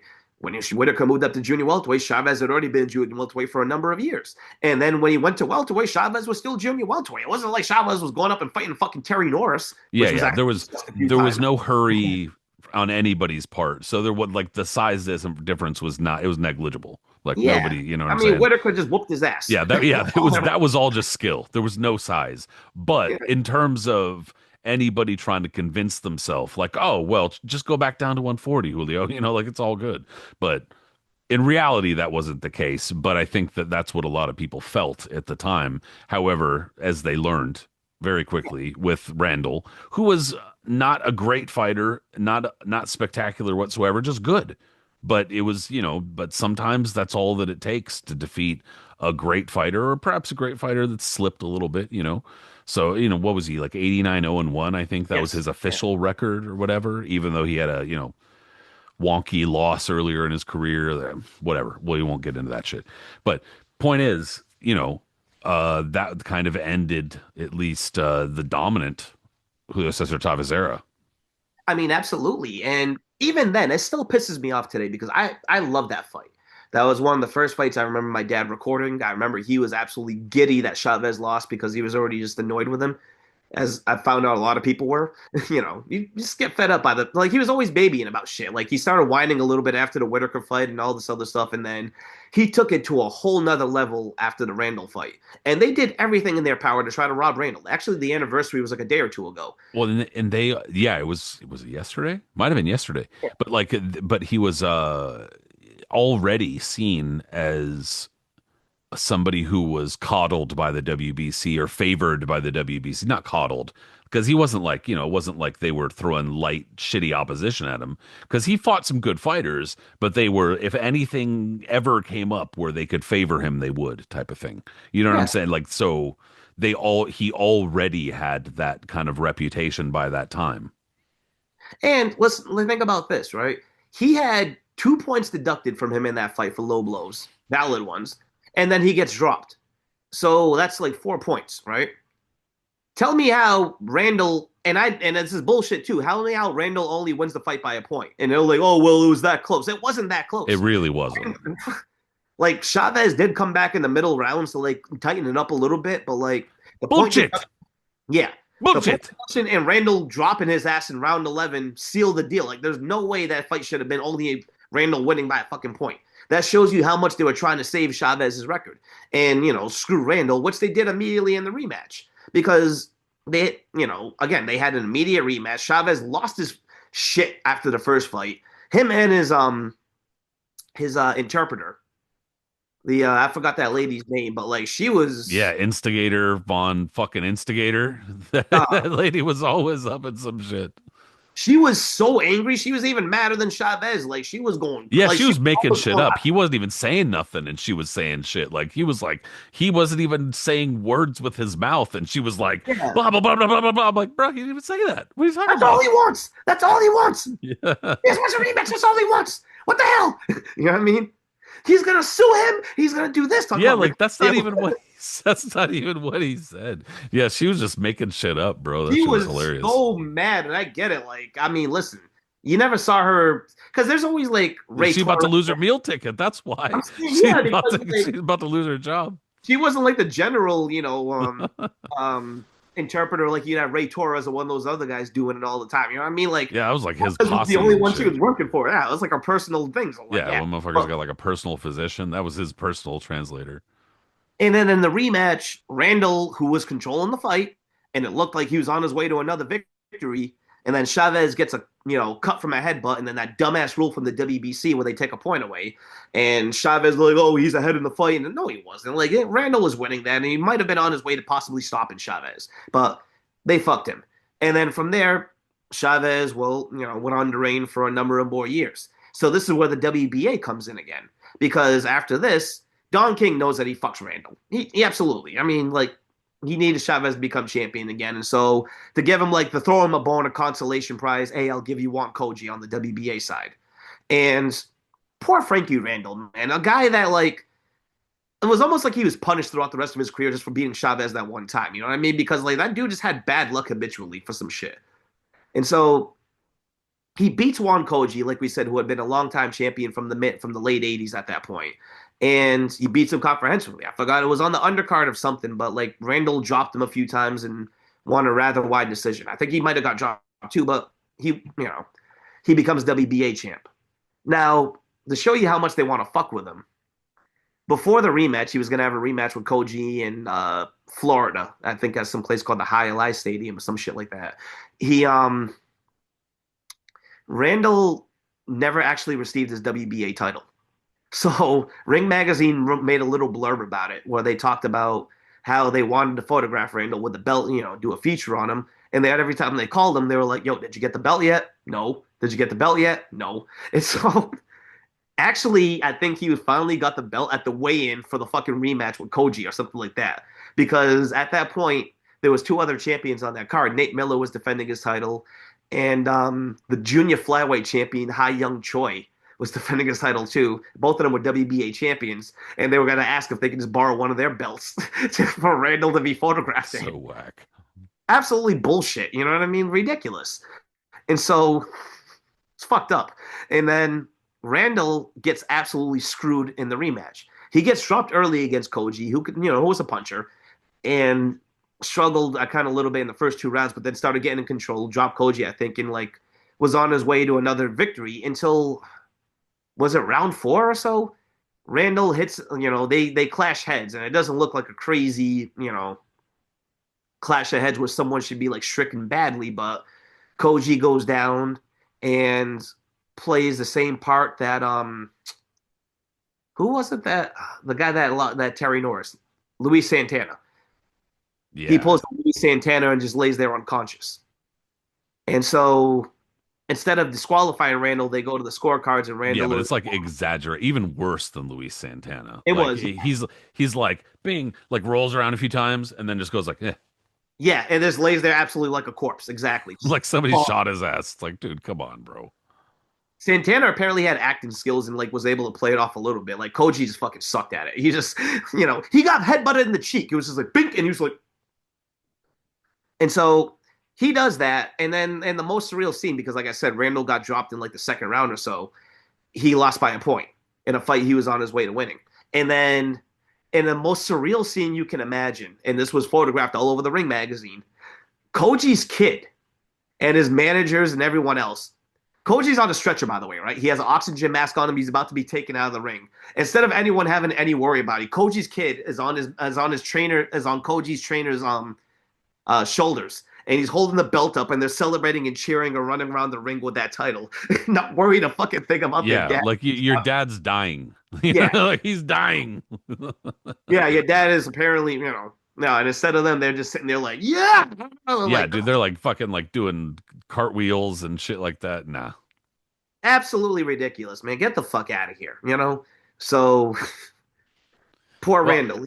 Go ahead. I was gonna say at the very least they got to fucking do it 3 times. I mean, which was not like any great fucking prize, but at least he didn't have to go out like that. I mean, of course, but then like by the time he won it, then the third fight, he was already washed. You know, he had a lot of out of the ring issues and other stuff, and he lost it immediately to Khalid Raliu, and that became a fucking worm of awfulness for the WBA that we don't need to get into. Yeah, But who I like think was Morocco's first world champion. I think.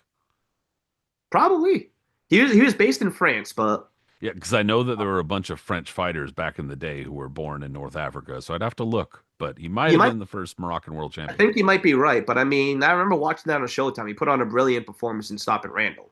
But yeah, that was that. At this point, the junior welterweight division again is kind of like an influx. Chavez is getting older now and just kind of like dredging through the decisions. He had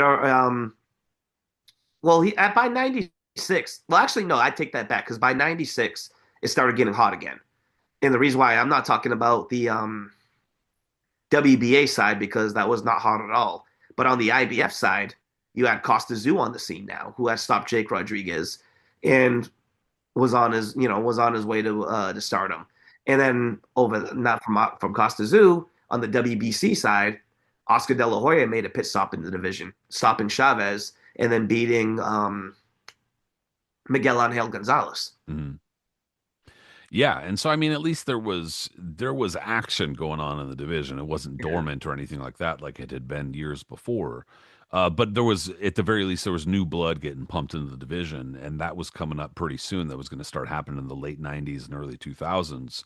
But a lot of that really began with Costa Zoo, like you said, because he picked up the IBF title, and even though he wound up losing it to Vince Phillips, he was probably the most dominant force in the division long term, for a bit. And so that being said, that kind of also attracted a number of different other fighters who were either coming up from 135 or younger fighters who were just emerging in the late 90s and early 2000s. And one guy who would wound up being, I don't know if I would call it a nemesis, really. It was just a 2-time opponent that Costas you wound up tooling around.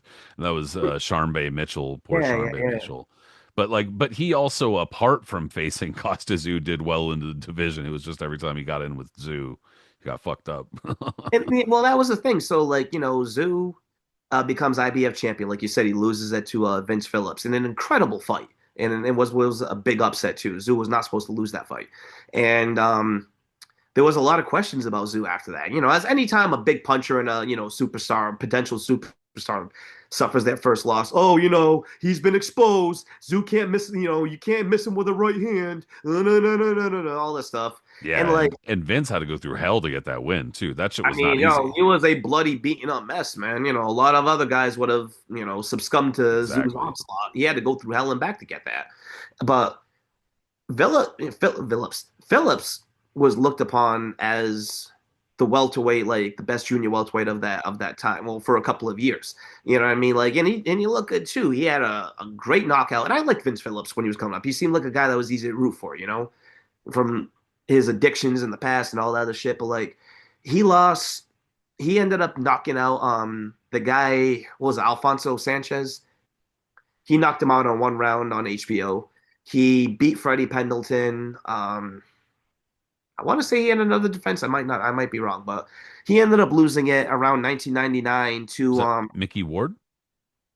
That's right. He beat Mickey Ward by Yeah, that was stopping. the Mickey Ward fight where they stopped it and Bob Arum went on the crazy fucking rant about That's how yeah, yeah, women yeah, don't yeah, yeah, belong yeah, in yeah. boxing because he's fucking old and crazy. That fight happened in Boston, I That fool, believe. yeah, that fool had like a cut from like here to here. It was just under his eyebrow.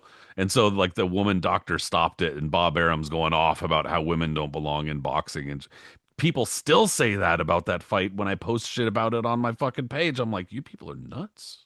Honestly, Fucking I have not crazy. watched it since it happened, so I haven't even thought about that. You reminded me that he fought Mickey Ward. It's on YouTube, bro. It's Sure. and the post fight too. It's fucking it's like ugh. And like, so eventually he loses to Teron Millette, and then Millette will eventually I don't even think he lost it. He ended up getting like stripped of some shit, but Zab Judah becomes champ. Yeah, But we're moving far ahead from there because, back really quick to Chavez. Chavez now, his era is basically over. This is the late 90s. After he loses to De La Hoya, he never became champ again. He fought Miguel Angel Gonzalez on a pay-per-view in Mexico on for Showtime, which was a crazy pay-per-view if you look back and remember watching that, right? The fans were like fucking drunk and crazy the whole night, whistling and like throwing shit in the ring. Um Ferdy Pacheco especially was like freaked out and thinking the riot was going to happen at any moment. Ricardo Ricardo Lopez almost lost to Rosendo Alvarez on the undercard. That was a draw that I think Alvarez should have won. a lot of people thought, Yeah. yeah. And Chavez and Age Chavez and Miguel Angel Gonzalez fought to a draw that, again, I haven't watched that fight in years, so I don't even remember who I thought won, but, there was that. And then Chavez eventually ends up fighting Zoo after Zoo becomes champion again and, gets stopped. And, that's the end of Chavez. But now, as we move to the early 2000s, like you said, you have on the IBF side, Zab Judah, who's now looked upon as the new Pernell Whitaker almost. Because by people like Max Kellerman and everyone else, because Judah was promoted by main events and he was like Whitaker's protege and all that. And, Zab was a popular guy. Like he had been featured a lot on television up until his title win. He beat Mickey Ward on ESPN2. He had been featured, on some other shit. And he beats Jan Bergman for the IBF belt on Showtime. And then, yeah, it just ends up building up from that point because Sharmba Mitchell becomes WBA champ at one point. And Mitchell was a long time lightweight contender that couldn't really like jump over the hump. And then he becomes WBA champ. I think he beat Raleigh for the belt. But then after that, that's where we got our three champions. You have Zab, you have Sharmba, and you have Kasha. And the way they were building it, Sharmba was, featured on pay-per-views and other stuff, but like he wasn't looked upon as like the super fight. The super fight that everyone wanted to make was Zab and Kasha. And then they were featured together on certain cards. Remember, Zab was like defending against he beat Teron Millette, the guy that got stripped of the belt. He beat Reggie Green, I believe. Looked like shit against Junior Witter. But like eventually ends up fighting Kasha, and well, you can talk about that one really quick. Oh man, yeah, dude, poor or wait, Zab or Sharmba? Zab. Okay. Oh fuck, Yeah. dude. Well, wait, what fight was first? No. Zab and Kasha was first before Sharmba. Well, no, the first Sharmba Mitchell fight with Kosciuszko was before the Zab Judah Oh, fight. was They it? fought twice, yeah. Because What was the remember, first one? well, they fought in 2000 or 2001. Okay, so I got my timeline messed up then. I'm sorry. Well, Yeah. it came like in quick succession though, because fucking Kosciuszko beat Sharmba Mitchell, but Sharmba Mitchell, member, had the knee injury. Yeah, that's And right. Kosciuszko kept fucking pushing him and shoving him and like twisting him and wrenching him and shit, and he wound up injuring him further. Like it was kind of fucked up. Costa did that actually. Like Yeah. he was like rough with him in that fight. He was like fucking throwing him around and shit. Yeah, yeah, And yeah. it wound up, and Sharmba wound up having to fucking quit in his corner because his knee was fucked up. And then after that, he struggled with Oktay Urkel, remember? That's And right. then Yeah. people were like, "No, Urkel won that fight. You know, Kosciuszko sucks. Everybody saw him. He's on the slide." And that was a big reason why people were going, "Nah, Zab's gonna whoop his ass, dude. Zab's gonna have easy time. You look how fast he is." And then Max with the Purnell with power shit. You know, everybody's on his dick. And so when that fucking fight got made, dude, that was the first fight I ever bet money on and made. I only bet a couple bucks, but I made money because I was like, dude, Costa Zoo's gonna fucking line this fool up, and that's exactly, he lit him up. I thought it was gonna be later, but sure, Zab was fast. He was kind of like he had a super awkward style, very unpredictable. And on top of that, he did have punching power. So that's a very like I've said this on numerous shows we've done, and I say it constantly, dude. A southpaw with power, that's like the toughest fucking style, bro. It Yeah. like time and time again.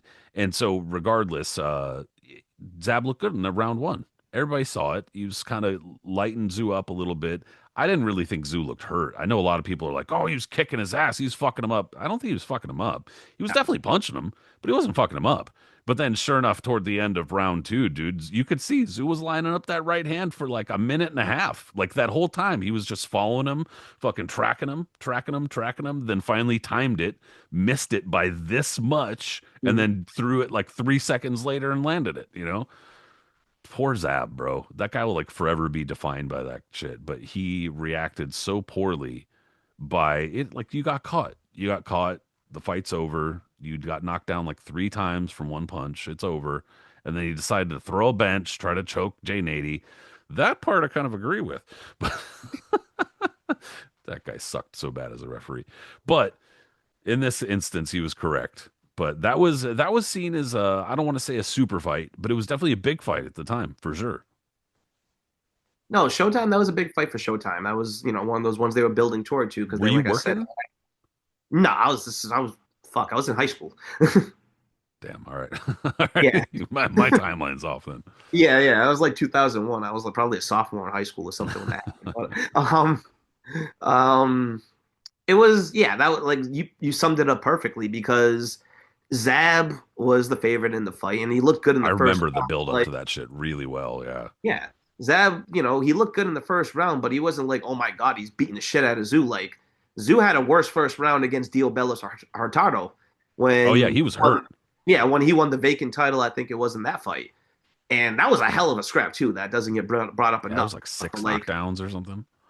yeah, it was ridiculous. And at the end, I love Zoo's comment because he has this nasty fucking mouse under his eye that's all just like filled with blood and puffed up and everything. And you see Zoo, I'm just like, this dude's an animal afterwards because he goes, "Oh yeah, just a scratch. It's just a scratch," like laughing it off. Like what?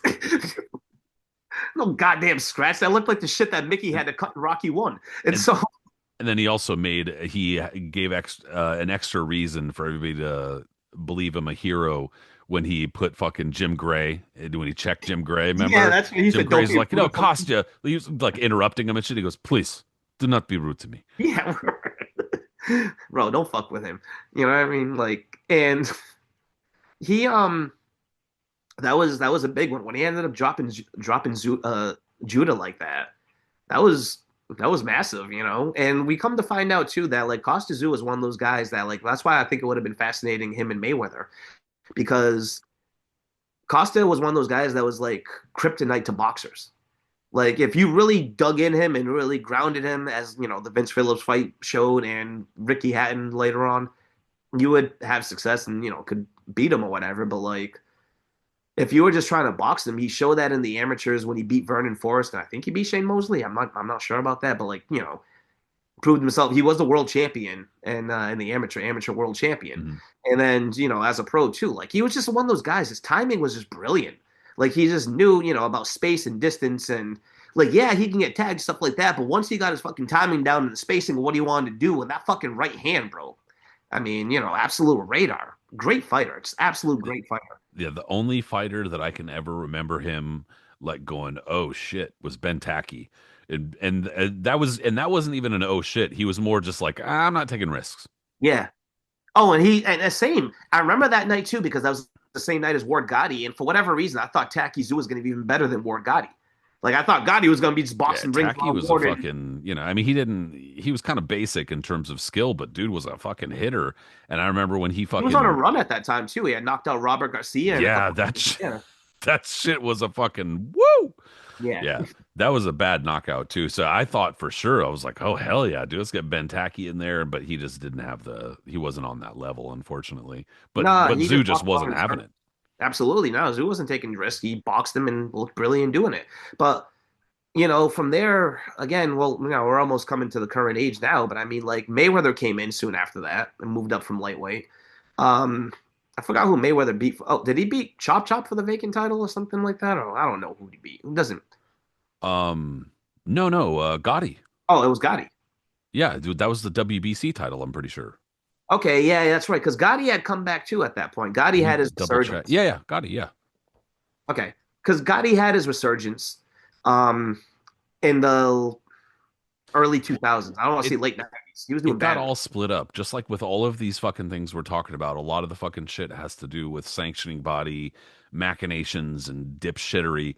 And Yeah, so what wound up happening really briefly was that Costa wound up unifying the title, and at that time, they weren't counting the WBO as far as being undisputed, and so Costa, and yeah, we haven't even gotten into the WBO at all, but not that we necessarily need to because there's some bullshit happening at 140, unfortunately, the WBO for a lot of that time. That being said, the sanctioning bodies split up all the belts, or in the WBA's case, that was when they with I think it was concurrently with Vitaly Klitschko and Kostiuszko, but it might have just been Kostiuszko where they elevated him to fucking super champion. That was when that started. That whole super champion shit started, and then the regular WBA belt was able to be fought between Diosbelis Hurtado and Vivian Harris. Remember? That's right. Okay, yeah, yeah, yeah. Remember, because like there was the big fucking tiff at the weigh-in. Hurtado spit on Harris, I and didn't. Harris was all pissed off. Dude, there's like no video of this. That's what's crazy. Harris was all super pissed off and was like, "I'm gonna kill this fucking guy," and wound up like beating the shit out of Hurtado and picked up that belt. And there was that little kind of side questing from Vivian Harris, trying to call out everybody for a while, and he never wound up getting it, and kind of spent all his energy, and then wound up getting the fucking nail put in his coffin by Carlos Mausa on the undercard of fucking Mayweather Gotti. Remember that shit? Oh, Yeah, bro. geez, yeah, So that yeah. was that was its own little fucking shit for a little minute there, thanks to the stupid ass sanctioning organizations. But Zoo was like the champion. Gotcha. All right, I think shout out to Manning Galloway, who I think was one of the first WBO junior welterweight champions. And, I'm about to look because I didn't even look at the WBO at neither all. did I. I didn't even think about that at all initially, but no, I want to say Manning Galloway was one of the very first ones. I don't know. Not the It first it one. I says think he. Hector Camacho, but I'd have to, but this might not No, be you know correct. what? That's probably right. Camacho probably beat Tony Baltazar or something like that for the first one. Yeah, so it says, according to this, in '89 and going forward, it says Camacho, Greg Haugen, then Oh, Camacho again, vacated, Carlos Gonzalez, Zach Padilla, retired, Sammy Fuentes, Giovanni Parisi, Carlos Gonzalez, Randall Bailey, Ener okay, yeah, Julio. okay, that makes sense. Yeah, All and right, then and Galloway then was we start to WBO get into welterweight the, champion. and that's when it started to actually get like taken seriously in the early 2000s. Yeah, and that's well, one of my favorite knockouts too from that era to talk about it is Randall Bailey, Carlos Gonzalez, because like you said, the WBO title was just kind of in a flux at that point. Like Bolio Gonzalez was a contender, but he was not going to be a guy that was going to beat any of the other reigning champions around there. Parisi was an '88 Olympic gold medalist, and a good fighter. But the one time he was like on big national TV like that when he fought Chavez, he looked like shit and just was a runner and got like widely beat. And when Randall Bailey came on, this fight was featured on Showtime. Bailey fought Gonzalez for the WBO belt, and the only thing that always struck my mind was that Gonzalez clearly didn't have any entrance music to come out to, so they just kind of put on whatever, and they ended up putting on Maxwell's "Fortunate," which I'll never forget that. He's coming out to "Fortunate to have you," that song, right? A fucking ballad, not a song you're getting ready to go to war with. Just And put on the Gonzalez, Rocky music, homie. Like that's the anything. good. Like, come on, that's the easiest. They put on Maxwell's "Fortunate" for Gonzalez's entrance, and he's going out there, walking out there, smiling, and just I don't know. That's It's funny. it's the oddest thing you can hear. Put on Yeah, D'Angelo or something. something like I don't give a like. Get the panties wet. What's up? Let's go. Yeah, I mean, but like I don't think he was gonna get. But like, he wasn't getting ready to go smash. He was getting ready to get smashed because he lasted about 30 seconds before Bailey ripped his head off. What? And then Sorry. you're good. And then like no, like it lasted about fucking what was it, 30 seconds before our Bailey left hook, knocked his head into, the cheap seats. But that was, as the junior welterweight division was coming through, that's what it was. It was like Mayweather came in. Gotti had a resurgence in the early 2000s after slumping Yeah. in the late 90s around 98, 99. He started rebuilding in 99, like beating up poor guys like Joey Gamache. I think actually it happened in 2000, but like others, Eric Jakubowski, that other guy that he put on a stretcher in his first fight back, like just beating up, just oh god. And then he has the uh the wars with Mickey Ward, the three fights with him. and that's like defines him again as like the ultimate blood and guts and all this other bullshit and stuff. And then he fights who was it, Bronco, for the title? Yeah, Bronco McCart. No, no, no, Gianluca Bronco, Or, I think. or no, yeah, Bronco McCart. Yeah, Bronco. yeah. I'm, I'm sorry. I'm thinking fucking Euro bums here. You know what Yeah, I'm saying? yeah, Gianluca Bronco, which he beats, and then he goes on. I mean, he had a nice little run though after that, dude, because he beats Leonard Durin in a fight that everyone expected to be a fucking all-time war itself I, too. I was convinced, bro, dude. Like, Duran had the two really good fights with Balby. Like a Yeah, lot of, and he was like a really high level amateur. A lot of people expected shit from him. I thought it was gonna be good. I thought it was gonna be a great fight. I was hyped about that, and Gotti, leveled him with a body shot in the second round, and I don't even think Durin fought again. And then Jesse James Leija, another fight that I thought Leija was gonna win that one because Leija was looking really good on his run. He had just beaten Panchito Bajado, and had been looking really solid for the past couple of years. And Gotti outboxed him for a few rounds, and then stopped him in what was it, like round five or so, knocked him out, and he was looking good with Buddy McGirt. I'll give him that. But I mean, by the time he fought Mayweather, I don't give a fuck if you had Eddie Futch, Ray Arcel, Buddy McGirt, every other great trainer of all time in your corner. I wasn't going to help you do anything against Floyd. So Nah, dude, he never had a chance in that fight. And Floyd was on his shit, dude. He never had a problem making 147. 140 pounds was really the last division where, Floyd might have even been cutting any sort of weight to make it or something like that. You know what I mean? Like his power still looked very good at 140. His power looked solid at 147, but still looked very good at 140 pounds. It's,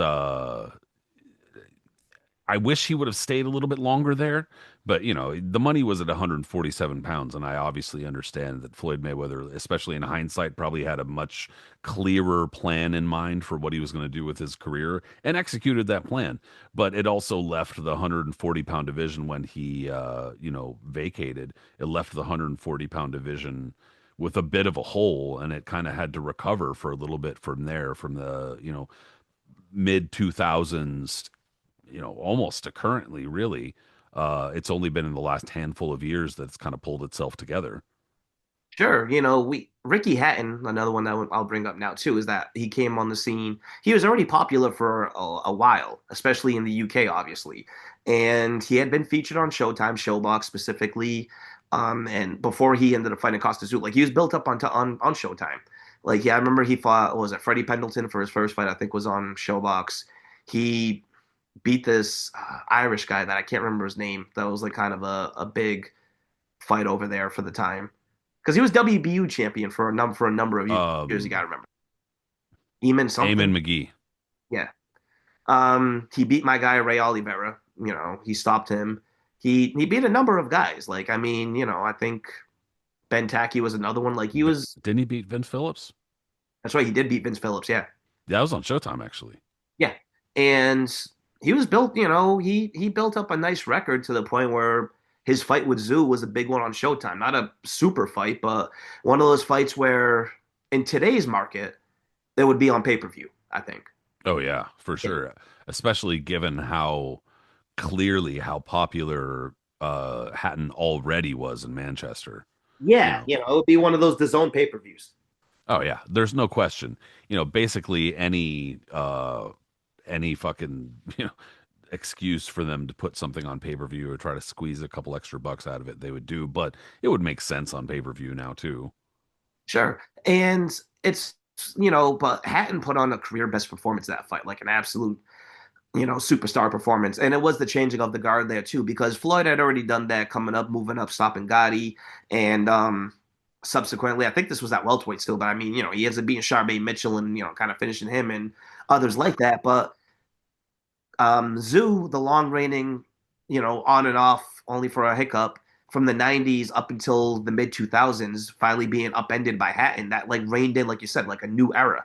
And at this point, like you said, Vivian Harris was there, and Harris, who was trained by Emmanuel Stewart at the time and being based out the Kronk, it was looking good. Like he blasted out Hurtado in 2 rounds and was looked upon as a guy like, yo, man, him and Hatton are going to be that fight. But then he gets knocked out by the single worst fighter you'll ever see in Carlos Mausa. Like, I mean, I like Mousa. Mousa was so fucking awkward and funny. He his looked like, his little his little production blitz, like the little clips that they would show in the yeah, previews, like while they're like, Carlos Mousa hails from Colombia, and then they'd have like a little clip of him throwing punches. It literally looks like that gif of the UFC idiots in the crowd going doing the, it yeah. looks like that, and he's sitting here going. Like with it's like who the fuck is this fucking guy? And then he's got this look on his face, like he looks like Gargamel from the Smurfs, where he's just like got this fucking weird fucking. That I guy think was he so looked like weird. I thought he looked like Don Flamenco He from kind of Narcos. did. He was so And weird, bro. and the I'm way sorry he to was like, interrupt you, but no, of we course, but first like knew of him because he beat Jeff Resto on that's fucking right. Yeah, yeah, on yeah, I'm yeah, pretty sure yeah. that was on Jeffrey Resto. ESPN, and they were saying the same thing beforehand. They were like, "Who is this guy? This guy's a weird oddball. He's a goofball character. Blah blah blah." Jeff Resto. He's a highly touted amateur. What's his name? Manny Stewart had been talking high about him for years, and blah blah blah. And then he comes in and just like quits, like turns his back and quits in the middle of the fight because Carlos Mausa won't go anywhere and is sticking in his face. So then they stick Mausa in with Viv Harris, and people are like, "Oh God." Jeff Resto was just scared, dude. Vivian Harris is going to beat the shit out of this guy. And Harris did for like a few rounds. I mean, he was fucking planting him with right Just hand for the first couple. completely ran out of gas. Yeah. And Mousa always yelling too, like What a doing all that bizarre weird. character. Yeah. And yeah, he'll and just doing dumb shit like that and all this other, goofy things. And then he and the Only to knockout get was, completely decapitated by Ricky Hatton, a yeah. Ricky Hatton Yeah. left hook. But I love the knockout of Harris too, because like when he finally drops Harris, and Harris just collapses in the heat. Mousa still chases after him and tries to swing on him like down. And he hits the rope too. Yeah, That's the rope protects Vivian Harris. He's like, "Right." I love that guy. But yeah, he ends up, getting immediately he fights Hatton, and he put up a surprisingly good fight in that one too. He's a durable guy, but he gets stopped in that, and Hatton becomes the dominant champ at junior welterweight for a bit. And like you said too, it's just kind of after that. I mean, it falls Yeah, off it got because split up. yeah, because Hatton eventually moves up to welterweight to fight Floyd, but like from there hasn't really been. There's been guys that have like again where you think, okay, they're gonna be like, the man or whatever, but something ends up like subsequently happening. Like you had now we're jumping way ahead. I'm probably skipping a bunch of champions, but honestly, I don't really give a fuck. Um, Yeah, there's been a lot. Even just in that yeah. time frame, there's been like 35 fucking guys all of the sanctioning bodies. Yeah, I mean, you've had dudes like Regis Prograis, who is like a recent champion that people were like looking upon as maybe like a type of future of the division. He ends up losing it to Josh Taylor. Josh Taylor was rated in the top 10 of the Ring Mag pound for pound for a while. And before he got upended by what was it, Teófimo, the current champion. And he after that he just looked like complete shit, like he fell apart. And I'm missing a ton of names probably from before and since then or whatever. But Well, like, the first one to put it all together in 2017, so we're talking 12, 13 years, was Terrence Crawford. oh, that's right. So Totally. but that's how long it took, and that's what I'm saying is in that time frame, there's like fucking 30 champions between all of the fucking alphabet organizations, and so he was the one who became one of the first. Well, Bernard Hopkins was the first, in the four belt era, and then Terrence Crawford again, put them all together, and after that, excuse me, they've been split up again. Well, like, yeah, Crawford beat Ndongo, right? Who Mhm. is IBF and what, WBO or WBA or something. Something, yeah. I can't And even follow anymore. Who did Crawford beat for the title? For His, for for his whatever belt he had won. Probably WBO was title. it Postal? Probably, yeah, that sounds about right. Here, I'll look real quick. No, Terrence. Let's find out because I'm not even sure how he fucking got to 140. I know he's at 135, lightweight, and then Well, there was also too. I almost forgot to mention. You got to mention oh, these guys too. Delorme, Thomas Delorme. See, Oh, that's again, we're getting into like names that are like, what yeah. the fuck? But you got to also mention too, like I've almost forgot to mention these guys. Like I brain fart over here. You had Amir Khan, who was looked upon, soon after Hatton left. Like Khan was looked upon Yeah, as maybe Maidana, Maidana, Danny Garcia, Lucas our Matthysse. boy Chris Algieri. He was going to be a Yeah, dominant force, but they would not let him out of the cage. Provodnikov. Did Pacquiao stop at junior welterweight, or did he just jump to welter? Bitch ass MAGA Jesse Vargas. Yeah. Did Pacquiao just jump to welter, or was he at junior welterweight for No, a he minute? was no, he technically was at the junior welterweight. No, when he they weighed in at 140 for the Hatton fight. So that was technically for the That's right. fucking Yeah, that was for the okay. yeah. Yeah, that was for the junior. Okay. But he just didn't like he didn't really do that much there. Yeah, I don't. I think he just basically stuck at welterweight after that. But yeah, Danny Garcia, the PBC era they had going on over there. Lamont Peterson beating Amir Khan at one point. Danny Garcia knocking out Khan. Poor Khan, man. He was whooping the ass in that Garcia fight, and then he just got caught with a ridiculous left hook. And Maidana, well, that's right. There was Maidana. There was fucking Victor Ortiz. Khabib Alagverdiv. Remember Oh that god. fool? Paulie came back and won the title at 140. Yeah, Uh, so like again, we're getting into some fucking hilarious shit here. Broner, you know. Ricky Burns. I Oh god. mean, we're going places here. But just to say, there's no like surefire Hall of Famers out of the bunch that we just mentioned. It's the guys that were winning titles since then, and Exactly. none of those guys participate. Well, there was big fights out of there, but none of them that like have the importance of what I guess what this one is coming in this weekend. Like in the mid 2010 and the early late 2000s early 2010s when PBC guys like Danny Garcia and the other ones were coming up, those were fights that people want, like those were fights that people want to see made. It was like Matisse Garcia, that took a while to be made, and when it was made it was a big fight. And that fight today, even to show you, just it's only been like a decade or so since that fight happened or close to it. Maybe even more, I don't know. Has it been more than a decade? Yeah, that was 2012, Okay, so yeah, okay. So in the past 15 years 2013, or so, 2013. that fight would headline its own pay-per-view today by far, easily. And then that one was on the undercard of what was it, like Floyd Canelo, I think? Yeah. Yeah.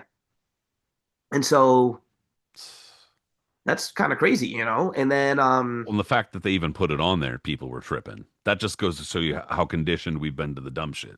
yeah. You know what I'm saying? I remember that was a big deal that got added to that. You Everyone was remember people are like, it's the best card that ever happened. It's like, dude, every time there's like more than a like recognizable name, people are like, my God, my God. It's like, dude, Jesus, calm Are down. we really that bad as fucking boxing fans? Like, oh well, Yes. we've been subjected to. Like, damn, Yeah. that we just go crazy lapdogging for all that. Yeah. You know what I mean? Yeah. um, and then so like, but we that was a big one. Khan Maidana was a big fight. Well, not huge in the sense because like Maidana That kind of was a came on the scene significant for, fight. yeah, it was It was a good fight back when too. HBO, a great fight. That we thought it was all going to end in the first round initially too. Bro, when And Maidana then got in stopped, what round 10 when Khan is like yeah, against the ropes and like Joe Cortez is just kind of taking a look and Khan's like dying on the ropes. It's like, dude, what are you doing? I remember I was working Punch Zone at the studio that night for Khan Maidana. And when Maidana went down in the first round and his body went up, I literally got up and started getting ready to leave. Like I was like, all right, well, this is over. I got up out of my chair and was like, I'll catch you guys next weekend. Yeah, he Oh shit, you started beat me doing the up. like fold down his short Yeah. shit where you're like, oh shit, oh he's hurt. Oh And like shit. no one gets up from body shots like that. Like some nasty ones where you just, looks like you're fighting for your life and shitting yourself and everything else. Like, bro, you don't get up from those. So kudos to him getting up. Straight up. And not only Yeah, getting I up, thought it was like, done too. yeah, and so those were all really, really good fights. That was a fun era, of the Yeah, junior just no welterweight. consistency, but it was a fun era. Exactly, yeah, but it was a really fun era, like you said. Garcia was there for a bit. And then there's the motherfucking Eric Morales weigh in and PED fiasco. Remember that shit? Yeah, I forgot Morales was a fucking junior welterweight champ for a hot second there during his comeback. His first fight with Garcia was fun too. I was sad to see Morales lose, and it was almost though poetic because of how Morales won his first world title against Zaragoza. the Yeah, changing of the totally. guard and how Zaragoza kept it close for a number of rounds before he, fell apart at the end. And Morales had done the same too. He was beating Garcia, beating him to the punch. Who could forget that part where he goes, when Garcia whiffed on a shot and Morales went, yeah. Yeah. I was like, fuck yeah, man. It's just, and that was natural boxing, man. But he was just too old to really hold up and like be able to. And then when he got dropped near the end with a left hook and all that, but like that was a changing of the guard and like Morales, Garcia, C Khan, C C C C CKC yeah. CK no. And I liked Garcia early on, but then when he started getting gifts against fuck, who was it? Was it Mauricio? Herrera, yeah. Mauricio Yeah, he Herrera. lost that fight. Yeah. And a couple of others like Peterson fight was close. I don't know if that was that welterweight or not or whatever, but like there was like some close calls going on there. Khan was still consistent because, well, you wanted to watch him because there was a chance he was gonna box the ears off of somebody or he was gonna get knocked the fuck out, and you weren't sure what was gonna happen because all you had to do was touch him once to find you know, to find out. And Maidana, again, like for a number of years, he was a good fighter before he moved up to welterweight too. It was a fun era. But then after those guys kind of moved up, and you were left with Paulie, then Broner, and well, Paulie was actually no, Paulie was I think he was a welterweight. welterweight. But Yeah, Broner was there. Broner was though. that's right. Paulie was welterweight because he fought Hatton. Well, I mean, he became champion at one time at junior welterweight. Was that welterweight? No, he was champion at junior Well, welterweight. I think that he hold like a regular version of the WBA title or something like that. It When he beat Diaz.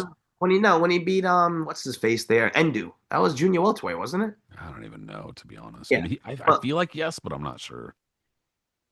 when he got stopped by Hatton, that was That was 140 pounds. that was at 140. Yeah, I'm pretty sure. Might have been one, yeah, around there. But um, yeah, that had to have been at 140 because they kept on saying there was going to be this generation Chavez Taylor. I was working for Lou at that time, and he kept on running around. There's gonna be a generation Chavez Taylor. Can you give me a tape of Chavez Taylor? I need to watch Chavez Taylor. There's gonna be the same exact thing. Well, I mean, in the sense that yes, because you both got stopped. Sure, I don't know. Anyway, but yeah, that was that whole thing up until when we get to today, man. It's what I mean. This is like the first true super fight that we've had in the division for a number of years. Like those were all big fights. Could have been, in a different era, its own maybe super fight, but this is like, Teófimo against Shakur is like the first one. And I'll say this too, is that like all the fans on Twitter, everybody recognizes that it's probably not going to be fight of the year in terms of excitement, but it's a big fight and it's a fascinating fight because you know what, like we discussed earlier, it's so close in proximity of like you don't know who's going to win, and there's so many scenarios that can play out. That's what makes it fascinating. That's what makes it not that you can't miss it.